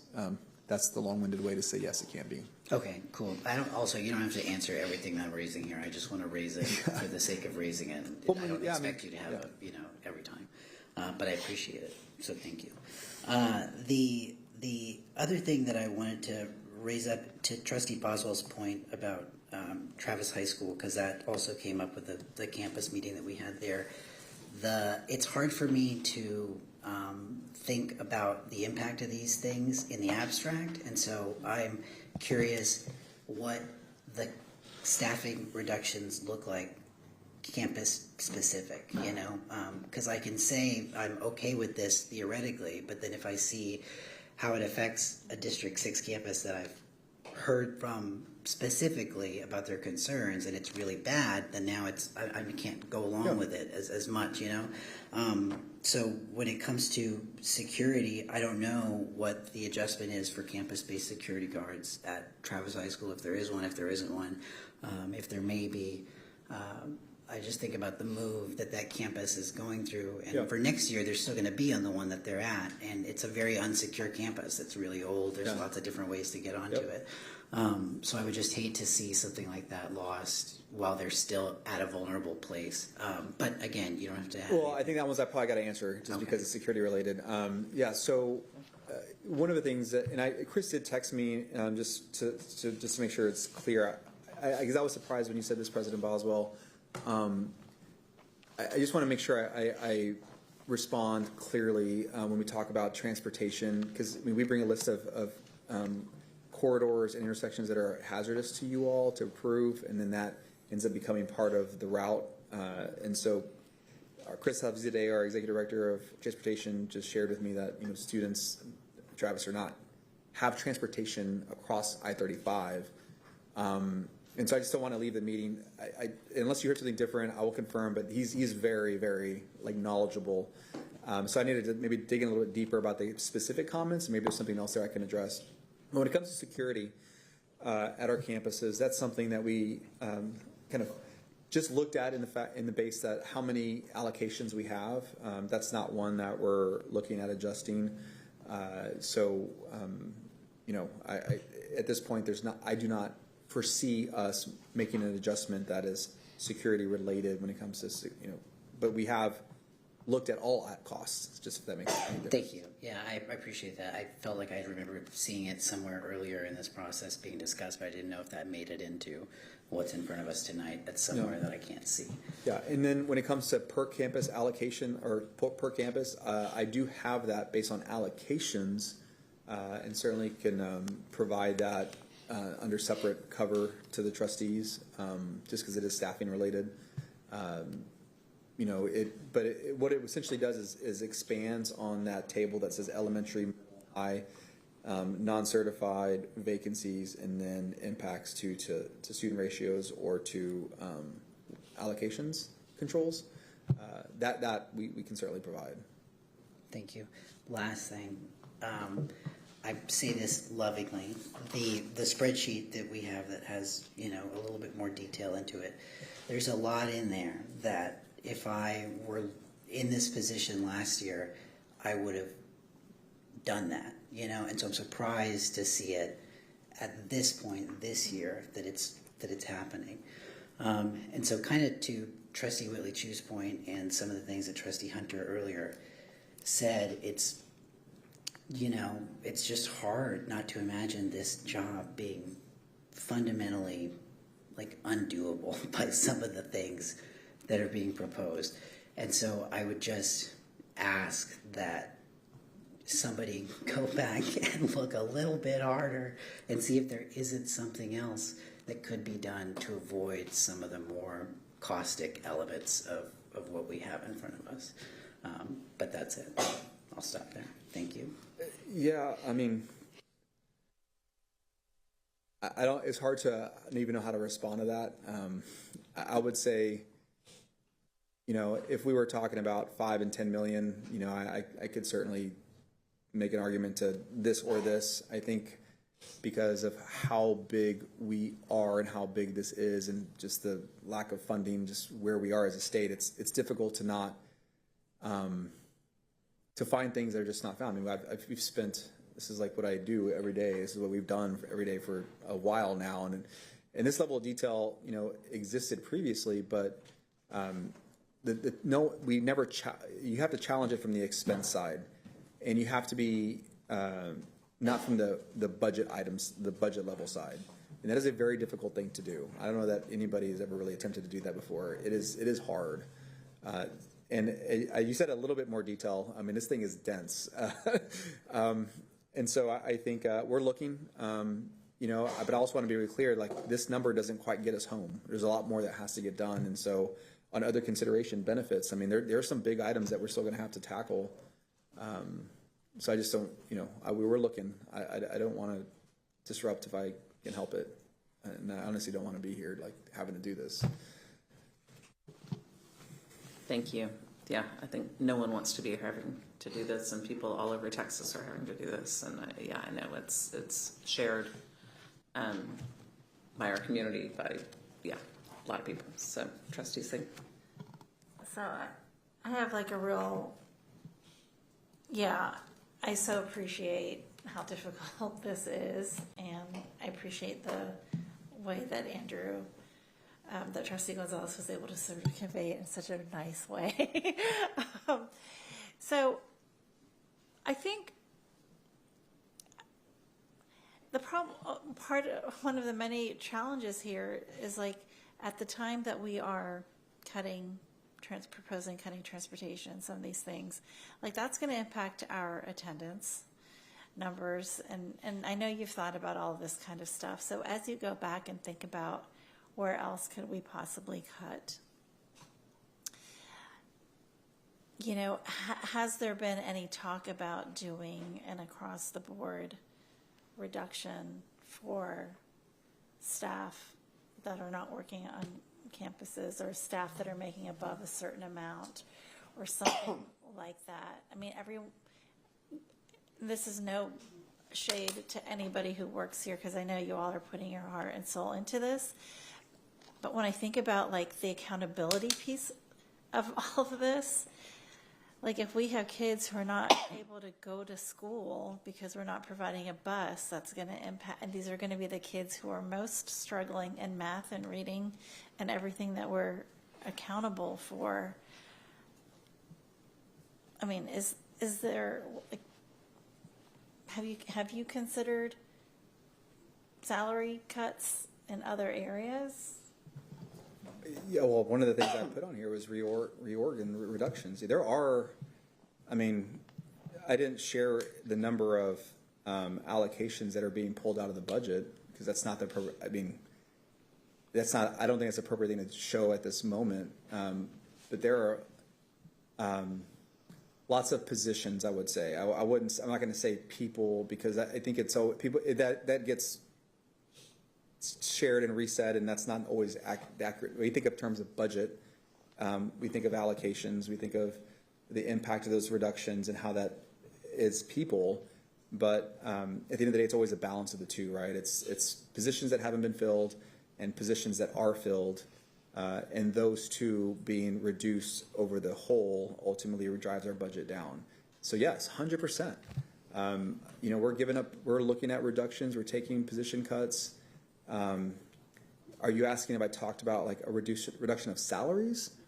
Oh, so just like reducing everybody's salary within central Not office? everybody's, but just going through, like, I just don't know. And I hate even saying this because I respect deeply everybody that's working here in HQ, but, Well, we were able to talk about it. So, for our teachers. And so I feel like it seems incomplete to not even like broach the subject. And so I'm just bringing it up to hear the response, not because it's something I want to do, but as we go back, I think, a few trustees have been like, go back again. And this is kind of, to me, the elephant in the room. Like, we haven't really talked about this particular thing.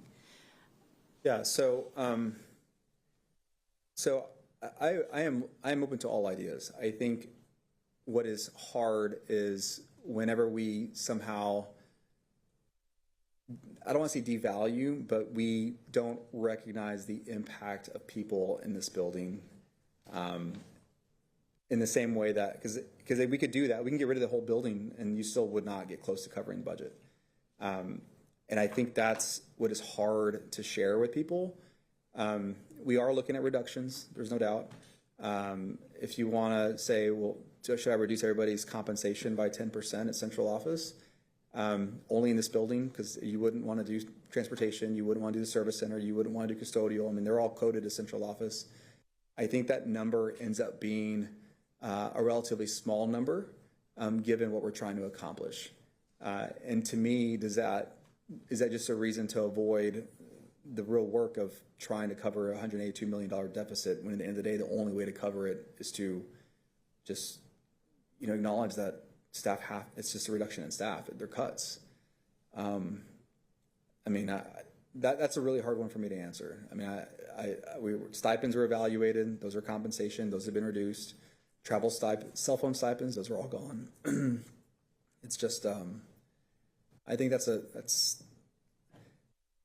going to be difficult to do all the things that you want to do, because it goes both ways, I think, is what I would say. But yeah, I mean, I'm looking at reorg structures and reductions in staff. Yeah.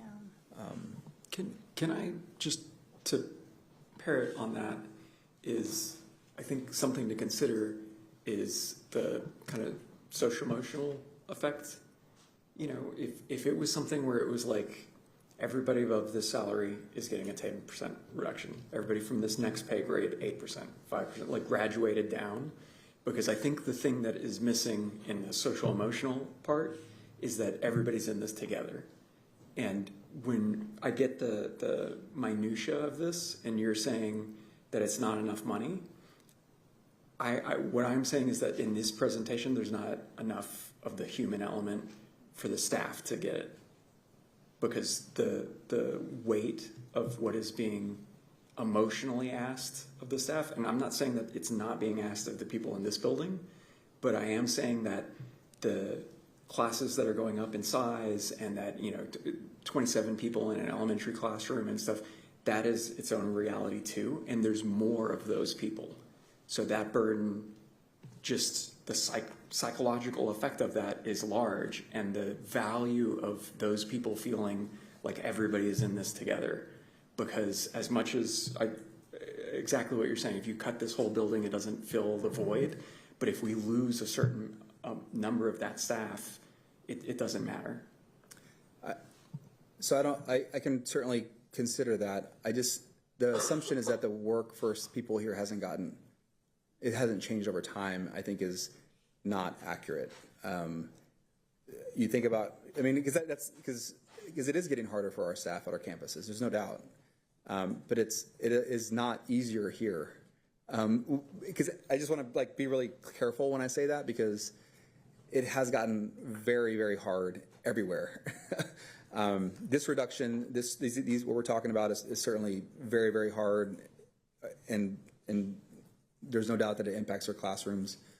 I just have to think of a way to do that, because if I were to propose something like that, my question would be, why not just address, there are these things that are big, that are out there that we have, like stipends to me is one, there's tens of millions of dollars in total stipends. And we sat here and had a conversation around how an adjustment downward for one, group was perhaps not appropriate, but there's like literally 25, $30 million in total stipends. I would rather, look at the things that are not people or the things that are not tied to base salary.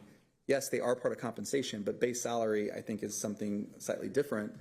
But I can certainly, look at that. It's just, I just don't want to make it sound like it's not, like it is horrible everywhere, and people in this building, their jobs have not gotten easier. That's kind of exactly my point, though, is a lot of campuses that I've gone to lately, I asked, did you notice on this campus the reductions at central office from last year? I ask that a lot when I go around, and to hear the different answers on people, and most people say yes, they did notice the difference at central office. And then the next thing is they say, well, you should have cut other positions, or you should have done something different at central office. And so there is a disconnect. They are feeling it, but they don't, I'm not trying to speak for everybody, but I don't think the community is feeling the same impact. And part of it's because we're doing such good work on being very specific, but not everybody understands that it's across the board. Like, I mean, there's a missing piece there on everybody feeling some sort of unity around this. And so that's where I'm trying to connect to Trustee Singh's comment, is that there's an element of this that is about the morale of the people and doing something in some effect that is going to have everybody feeling that they're in it together. Yeah, I mean, if let's say that, I mean, for hypothetical, let's say you took a % reduction across the whole, maybe you scaled it in a way and covered up the difference. I think I view that as a very logical, pragmatic way to attack the whole deficit. The problem is this is a living organism that is Austin ISD. It just is. And then it comes down to, well, what is this dollar amount versus this dollar amount? And I worry about that because every job is different. There's no doubt. The hardest job is the one in the classroom. But at the end of the day, everybody's role in the organization serves a purpose. And you need everybody, not maybe the way that we did before, but everybody needs to be on the same page to get the work done. I mean, I think we can look at that. I'm not saying I'm against it, but I want to be clear, like the people in this building, people on our principals, our staff, everybody, it is not easier anywhere.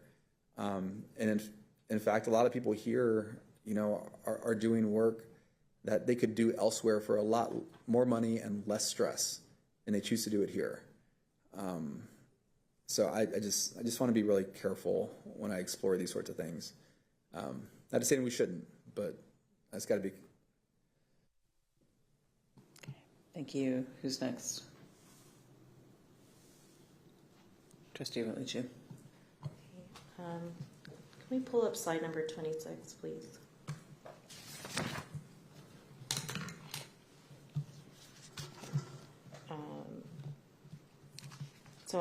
So when I'm looking at, I'm going to go like elementary, middle, high school. If I'm looking at the elementary estimated cost savings, are these the estimated cost savings for the 2026-2027 budget? Correct. Based on ratio changes. Based on ratio changes and planning time codes?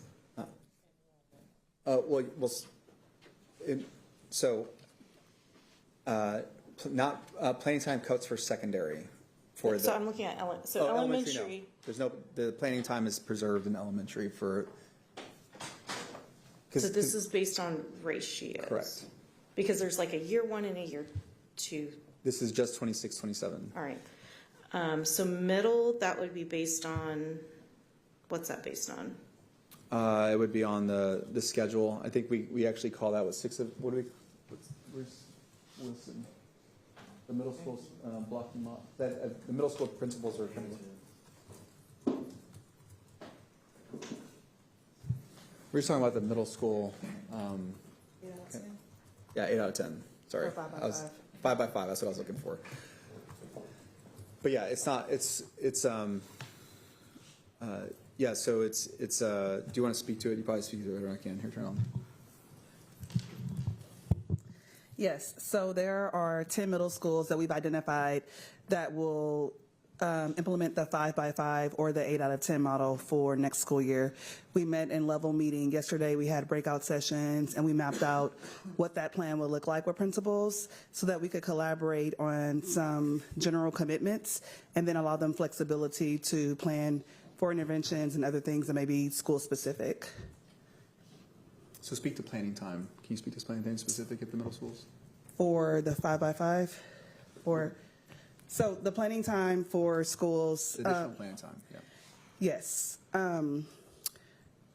For core teachers, the planning time will be 6 out of 8, and for non-core teachers, the planning time will be 7 out of 8. So there are some teachers that will receive an additional planning period at campuses. For middle school, if you are on the 5x5 or the 8 out of 10 schedule, then you will have 2 planning periods. So you'll have that, those teachers will have that additional planning period every day.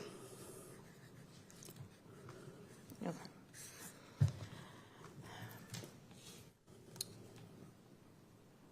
All right, so what is, what I binder, so what are the estimated reductions? Because I guess the methodology, because like I understand why these are more precise because the administration is trying to make decisions or needs to make decisions about how we're staffing for next year. And then this is like, okay, the question, like it's a draft, we're still figuring it out. But because these ratios and this planning time, so I'm not even going like year 1 and year 2, because that's also, I think, kind of a discussion we need to have right now too. Like, one, this board cannot decide the budget for the 27-28 school year. So we're not asking you to. Right. So, but this like year 1, year 2 is causing like a lot of chaos in our campuses, like complete chaos for our staff, for our campuses.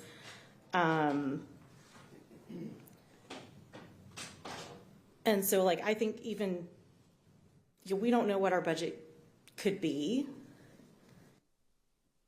And we need to staff our schools like appropriately. Yeah, so Trustee Whitley Chu, the only reason that we broke it up into different fiscal years is because we were going to we differentiated based on the school's historic needs, and then we differentiated based on, so that was band 1, band 2. We differentiated based on whether the school needed support because they were executing a turnaround plan. And then one of the things we heard from principals loud and clear was, and we heard from our community, was protect planning time, and that's what we did to the best of our abilities for 26-27 school year.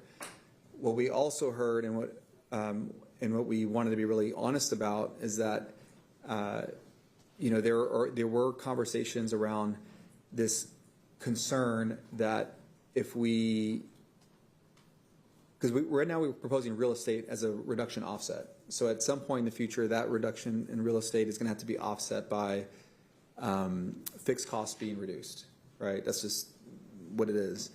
And what we heard from principals was, and what we heard is that could you spread this out over a longer period of time to kind of lessen the impact. And so we came up with this strategy. So 2 years we're not supposing that you commit to anything in the future years. And then we also heard from some principals around, if we're going to do 7 of 8 in the future year, let's just do it all now, because hiring someone and then going through a process and then that's just not a good thing to do.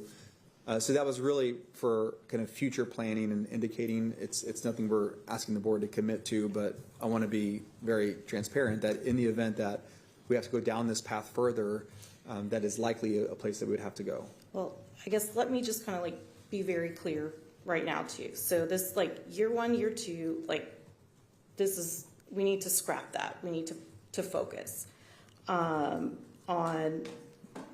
what our ratios and planning times are going to be for having a standard in our schools, for having a standard of quality. And so that's not where I want to start with budget cuts. So I need to know, like, where are we here with like what is this number? Yeah, so, well, we're north of 100 million with everything. The 65%, we're collapsing. One of the things I will say is we collapse all vacancies within our system. We've gone through the process and identified which ones we really needed to retain. But we're north of 100 million. It's about, I don't know, like 110, 112 currently. There's still, and the reason it's ambiguous because like the transportation conversation, right? That could be a $2 million savings, or it could be nothing. And these items add up quite quickly. So that's why I apologize for the lack of clarity on some of the details. No need to some of these apologize. just I appreciate there's it. just a lot that I No, have to work you're through. answering my questions, and I appreciate it. Okay, but that's really helpful to me, just to know. Okay, with this, it's about 112 million. Because looking at these, to me, this is like last resort death march cuts. And so even with seeing this, I think not just my preference, but like our community's preference is to go deeper, is to find 20 more million from this before touching this. Because if we're talking about doing 7 of 8 for secondary and talking about after-school buses, we're not going to have any need for after-school buses if you do 7 of 8, because you have already worked your teachers to death, and they're going to have to be planning. They're going to have to be doing all their other jobs to do their job after school. Because our high school teachers, like if you've worked in a high school, like their planning period isn't like some quiet room in their time in their classroom. It's students coming in for tutoring, coming in for help, coming in with their lunches, working on their projects. Like they're counseling students all the time. It's them going, to meet with the counselor if a kid is having a crisis, or to connect with services. Because even if we have these external groups in the school, like, because I worked at a very high needs campus where there were like all kinds of organizations that were contractors and paid. Students still came to me. I'm their teacher and they care about me, and I'm the one who found out, like, oh, you didn't read your book because at night you have to turn off the light because, well, after your stepdad is in jail now and he's kicked your mom out because she's the one who called the police when he beat her up, and now I'm like, oh, you're homeless. Like, the kid doesn't know they're homeless. They're like, I live in a home. Like, I live on someone's couch. I'm not homeless. So, I'm doing that. And answering all those emails, like, the work day, like, isn't going to end for those folks. So all the stuff they're doing after school, they're not going to be able to do. Like, they're doing a lot of unpaid labor, like, as it is. Like, when you and I went to Burnett Middle School and had that meeting late with, like, those amazing educators who were there. They were already there. How many kids were out on campus? They don't want to leave Burnett. They love it. So this is like it for our teachers. Like, our teachers in Austin ISD are the best. They're the best around. They're doing more. I don't want to say all teachers in Texas aren't working hard, but like aren't working hard as our teachers. But the teachers in Austin ISD like put forth really like an effort like no other for serving our kids. And they just want their jobs to be possible. Like, they're not asking for like cushy things. They're asking to like do their job well. So this to me just isn't it. Like, even though, like I share the concerns about these other cuts, but there's been nothing that I would say I would trade having like a reasonable class size, and having just the basic planning. And I don't even want to call it planning. Like, it's like going to the bathroom sometimes, or I mean, just like these, if you go to McAllen, if you go to any high school, if you go to like those classes are full during a teacher planning time. Like, you can't really even tell that that's what it is. So, yeah, I'd like to hear like other trustees' thoughts, because I mean, we have to give them the administration guidance on where to go. You're probably good. I mean, I will run down and just share my comments quickly, a handful of things. And thank you for mentioning the buses, the Travis, and the highway being a hazardous condition. I think that that can be communicated. Thank you for that. So a handful of things. I want to be sure we're not making changes that are going to cost us. I saw it in the big list of line by line, moving P-TECH and changing it, but I think P-TECH as it exists brings more per student funding, CCMR funding, and I just want to be sure, all of you know the formulas but I just want to be sure we're not cutting things that are going to harm us in other ways, right? I think transportation and attendance is, just really understanding and really measuring as we're making these changes, having a really clear understanding of what one cut might cost us, I think is important. I do have real concerns about the loss of planning time for middle school and high school and the impact that it's going to have on our students. I mean, I think we're hearing educators, people have invited us to campuses, we're doing two-way community engagement. I think what I hear from our educators is that's going to be hard for me, but it's going to be hard for me because of the impact it's going to have on my students.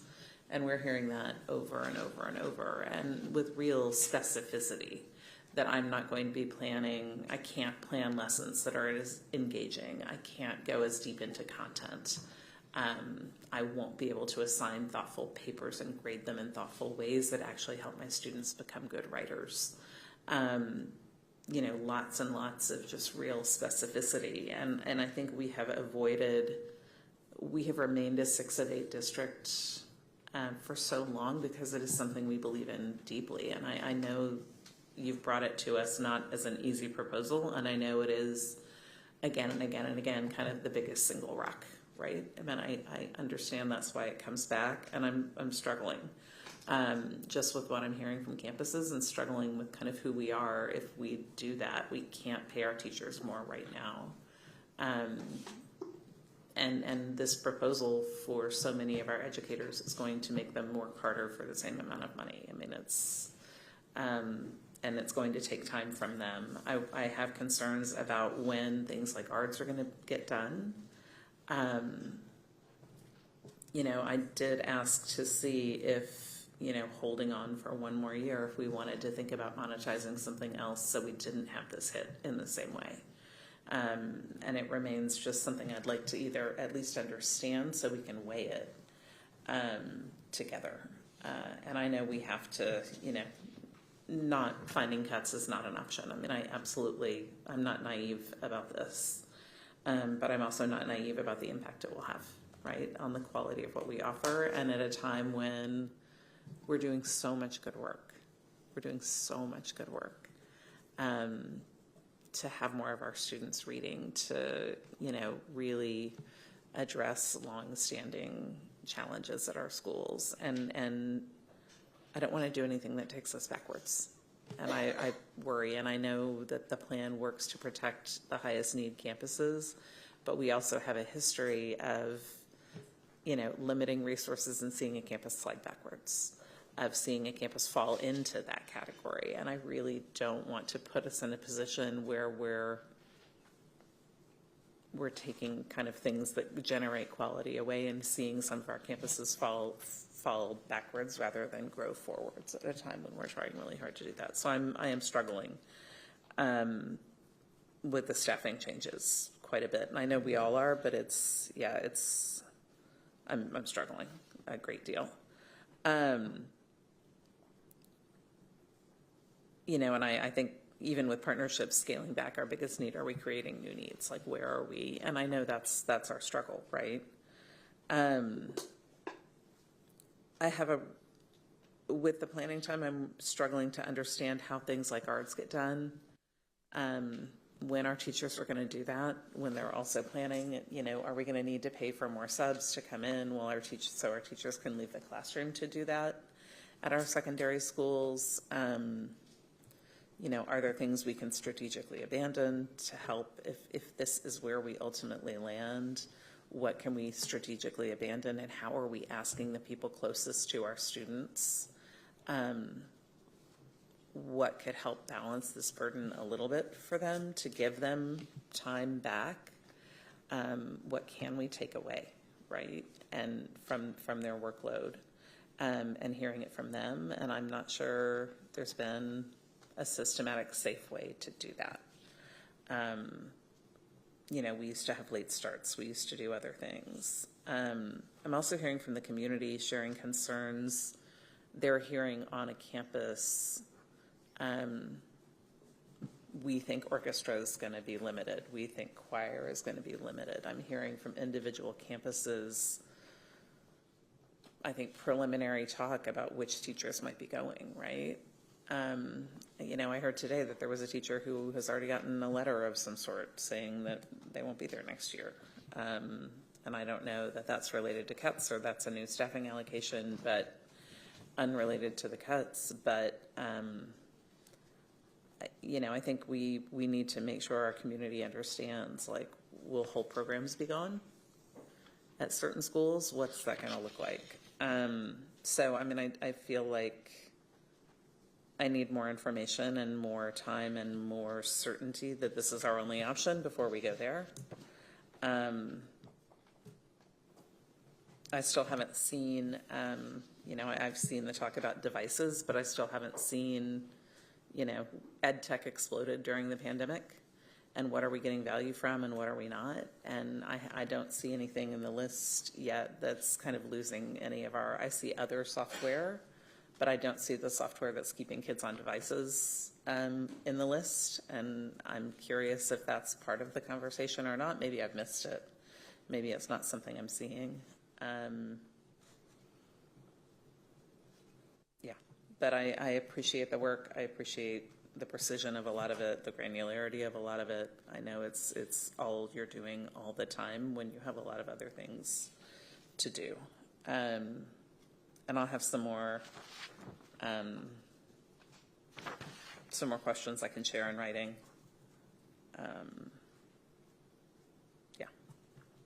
But hearing what I'm hearing from the campus level and from families, like I'm having trouble figuring out how we even move forward in a way that's true to who we are. So, thank you.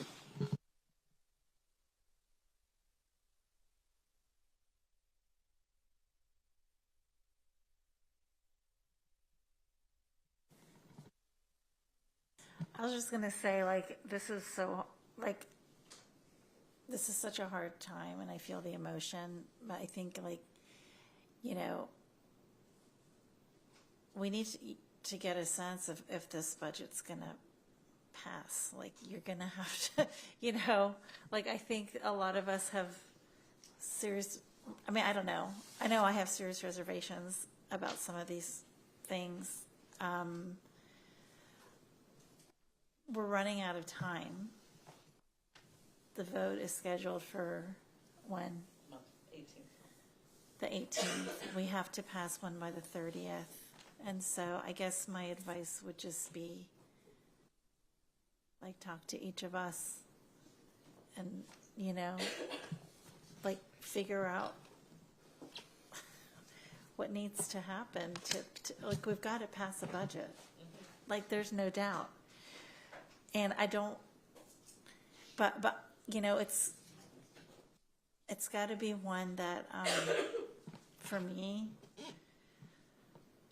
I feel like there's too, I'll be honest, just from everything that I saw today, the thing that is sort of bothering me the most is oddly the transportation, because at the base of it, we've got to get kids to school. And maybe I don't understand fully, but I don't really see how, this is a cut that maybe won't pay for it. I mean, I think it's going to create a new set of problems. So I just don't, I need to know more, like how are we going to work that out? I mean, that's going to decrease our average daily attendance most likely. And it's often going to be the kids who are already struggling with attendance.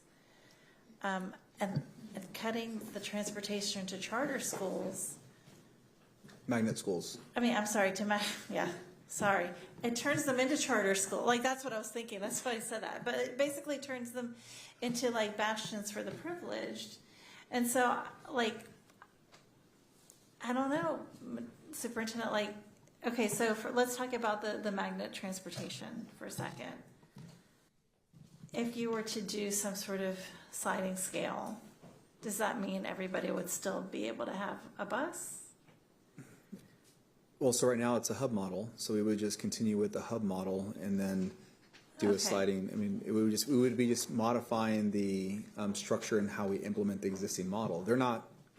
Last year we changed from district wide to hub, right? And that was a painful conversation as well. Okay. And that's cool. Like, I'm cool with that. I mean, we've already made that cut, but at least kids were not having to drive all the way across town, you know. And so, I mean, like, we would continue with the hubs, and just if there would be a fee, you know, for transportation, if you did not qualify for free transportation, just like food, just like lunch, in many ways. You know, I'm trying to figure out. I mean, a sliding scale becomes challenging. That's fine, but like, I just want to make sure we're not in a situation where kids who can't afford a way to get to school will now no longer be able to go to one of our magnet programs, period. Like, there would be no option. If again, this hasn't been, this feedback is important because it's important because there's lots of ways that you could do this.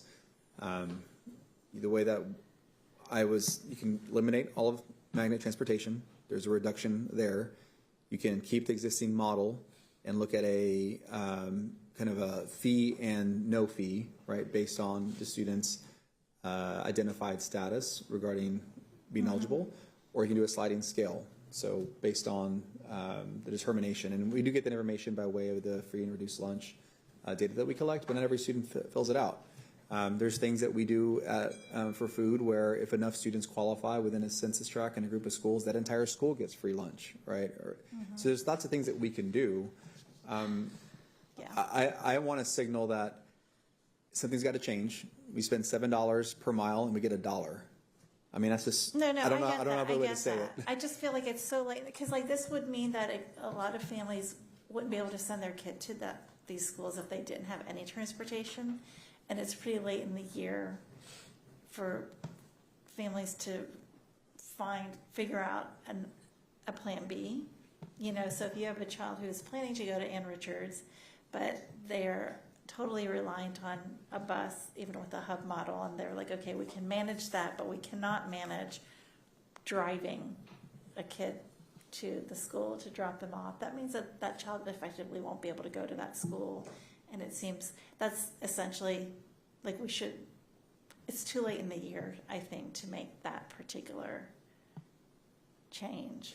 I don't know. Speaking for myself, but I'm too late to make it for next year. Yeah. Like, think about it. If you were going to be going to a magnet school and if I was low income and you were reliant on a bus. And if I was low income, I was able to get the waiver.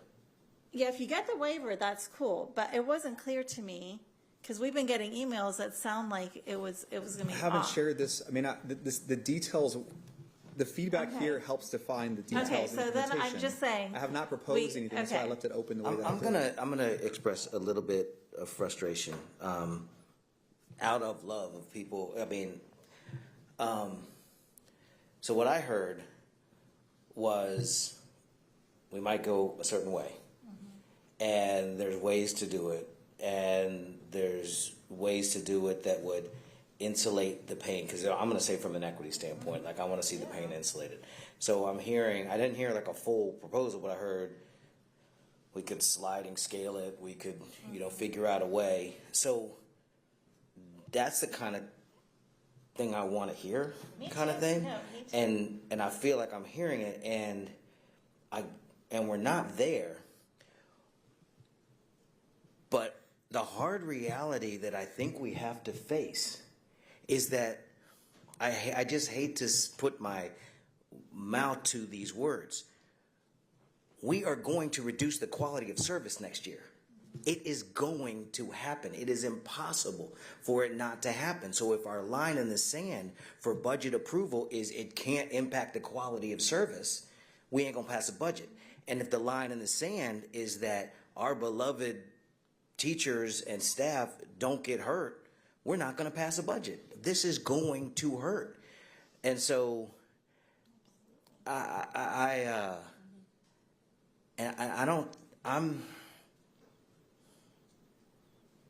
don't think that we are fully appreciating that everybody's in pain, including the administrators who are doing this work. And I know the hearts of all of us on this board, every one of us, from working with all of us for these years. And I know that everything comes from love and care. And I sit here with my blood pressure at 155 over 110, and I should not be here right now with my blood pressure spiking like this. But I'm going to stick it out because I just got to stick it out. And I remember some of our upper administrators that I would look at and I would say, that dude needs to go home. He's going to have a stroke. And I don't think we fully get that all of us are in pain and that every word should be from love and every word should be from a full appreciation of everybody's doing their best. And I deeply respect the work of all the people in the room, all of the people in the room. But let me just state it positively. Thank you for what you're doing. Keep doing it. Take what Trustee Singh, what Trustee Whitley Chu, what every trustee who's here and not here is saying, understand it's out of love and concern.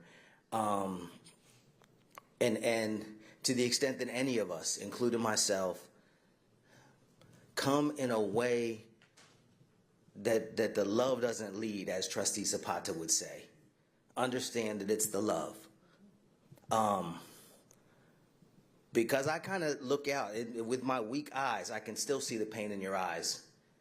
Off of some, I'm just going to be transparent, off of some of what we say on the dais.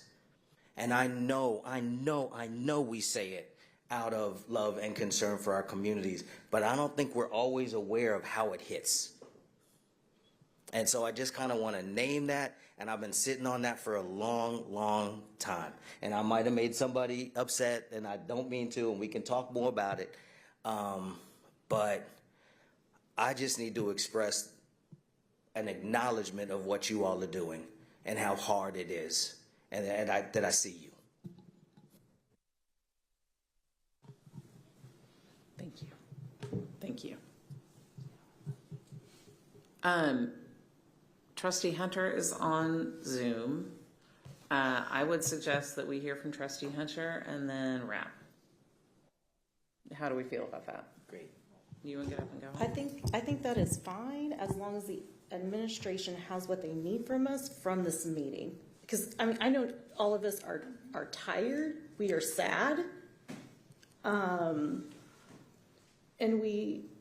probably sometimes mad, even though everyone involved in this process, like, this is not, no one wants to be here. No one wants to be in this position making these cuts, and no one in this room and no one on our campuses and none of our families are the reason that this is happening, like, that's causing this pain. But the reality is we're the ones who have to decide, and like, our families and schools and teachers and staff are suffering and are going to suffer. So I just want to make sure that the administration has what they need to have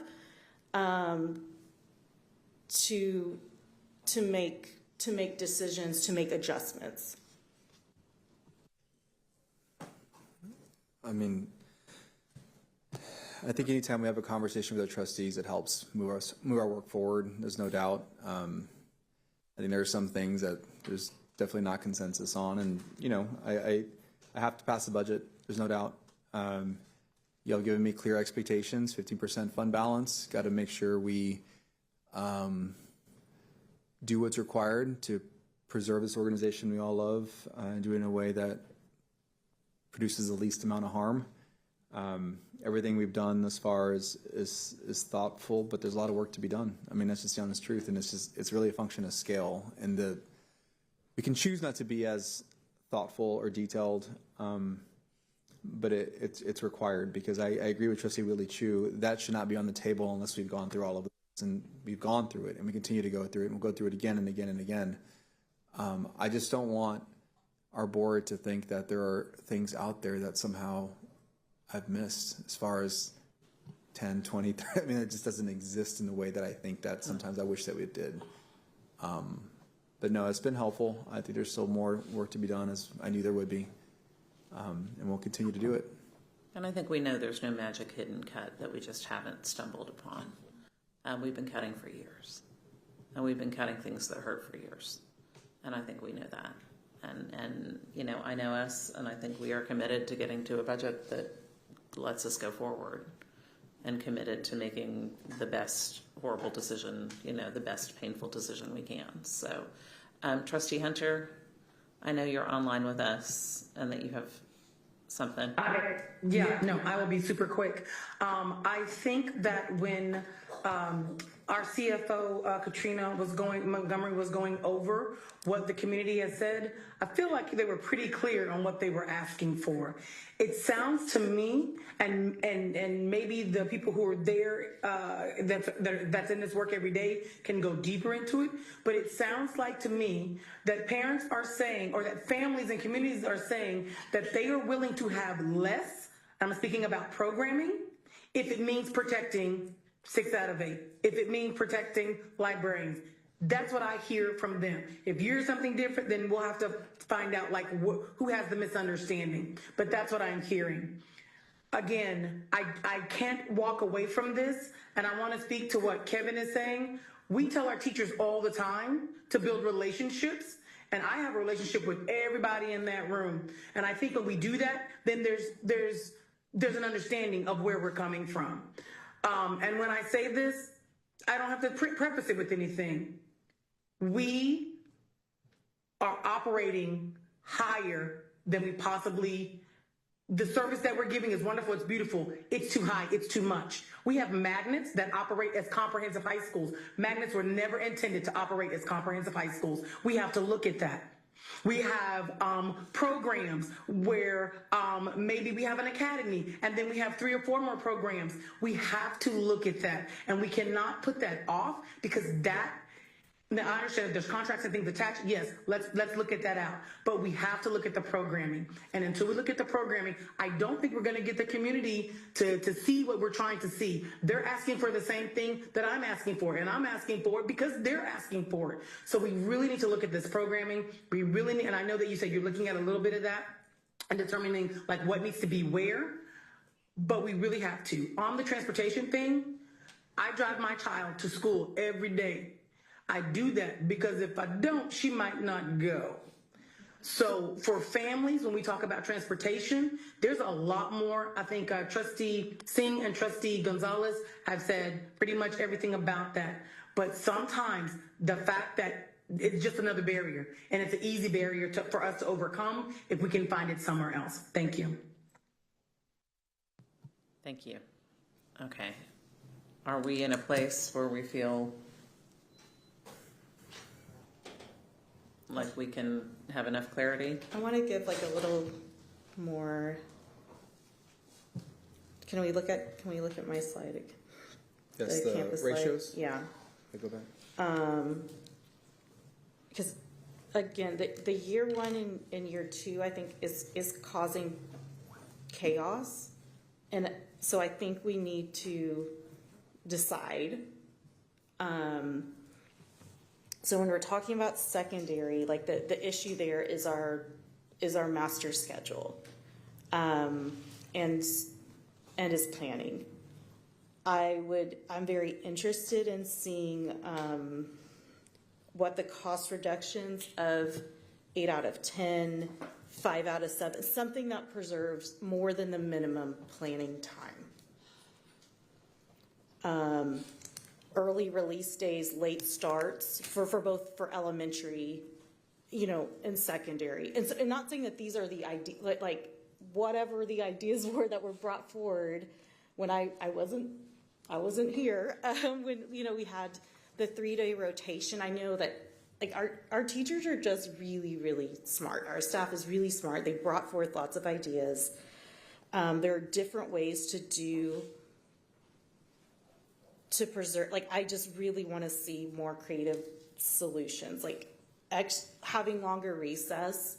That doesn't, if you've read Wayside School, he's one of me and Arthy's favorite, Louis Sacker, he was the yard teacher, because they didn't have people with master's degrees monitoring recess. They had the yard teacher. Like having longer lunches, extra, like I want to see, like those are the kind of creative solutions, because this is just going to break us.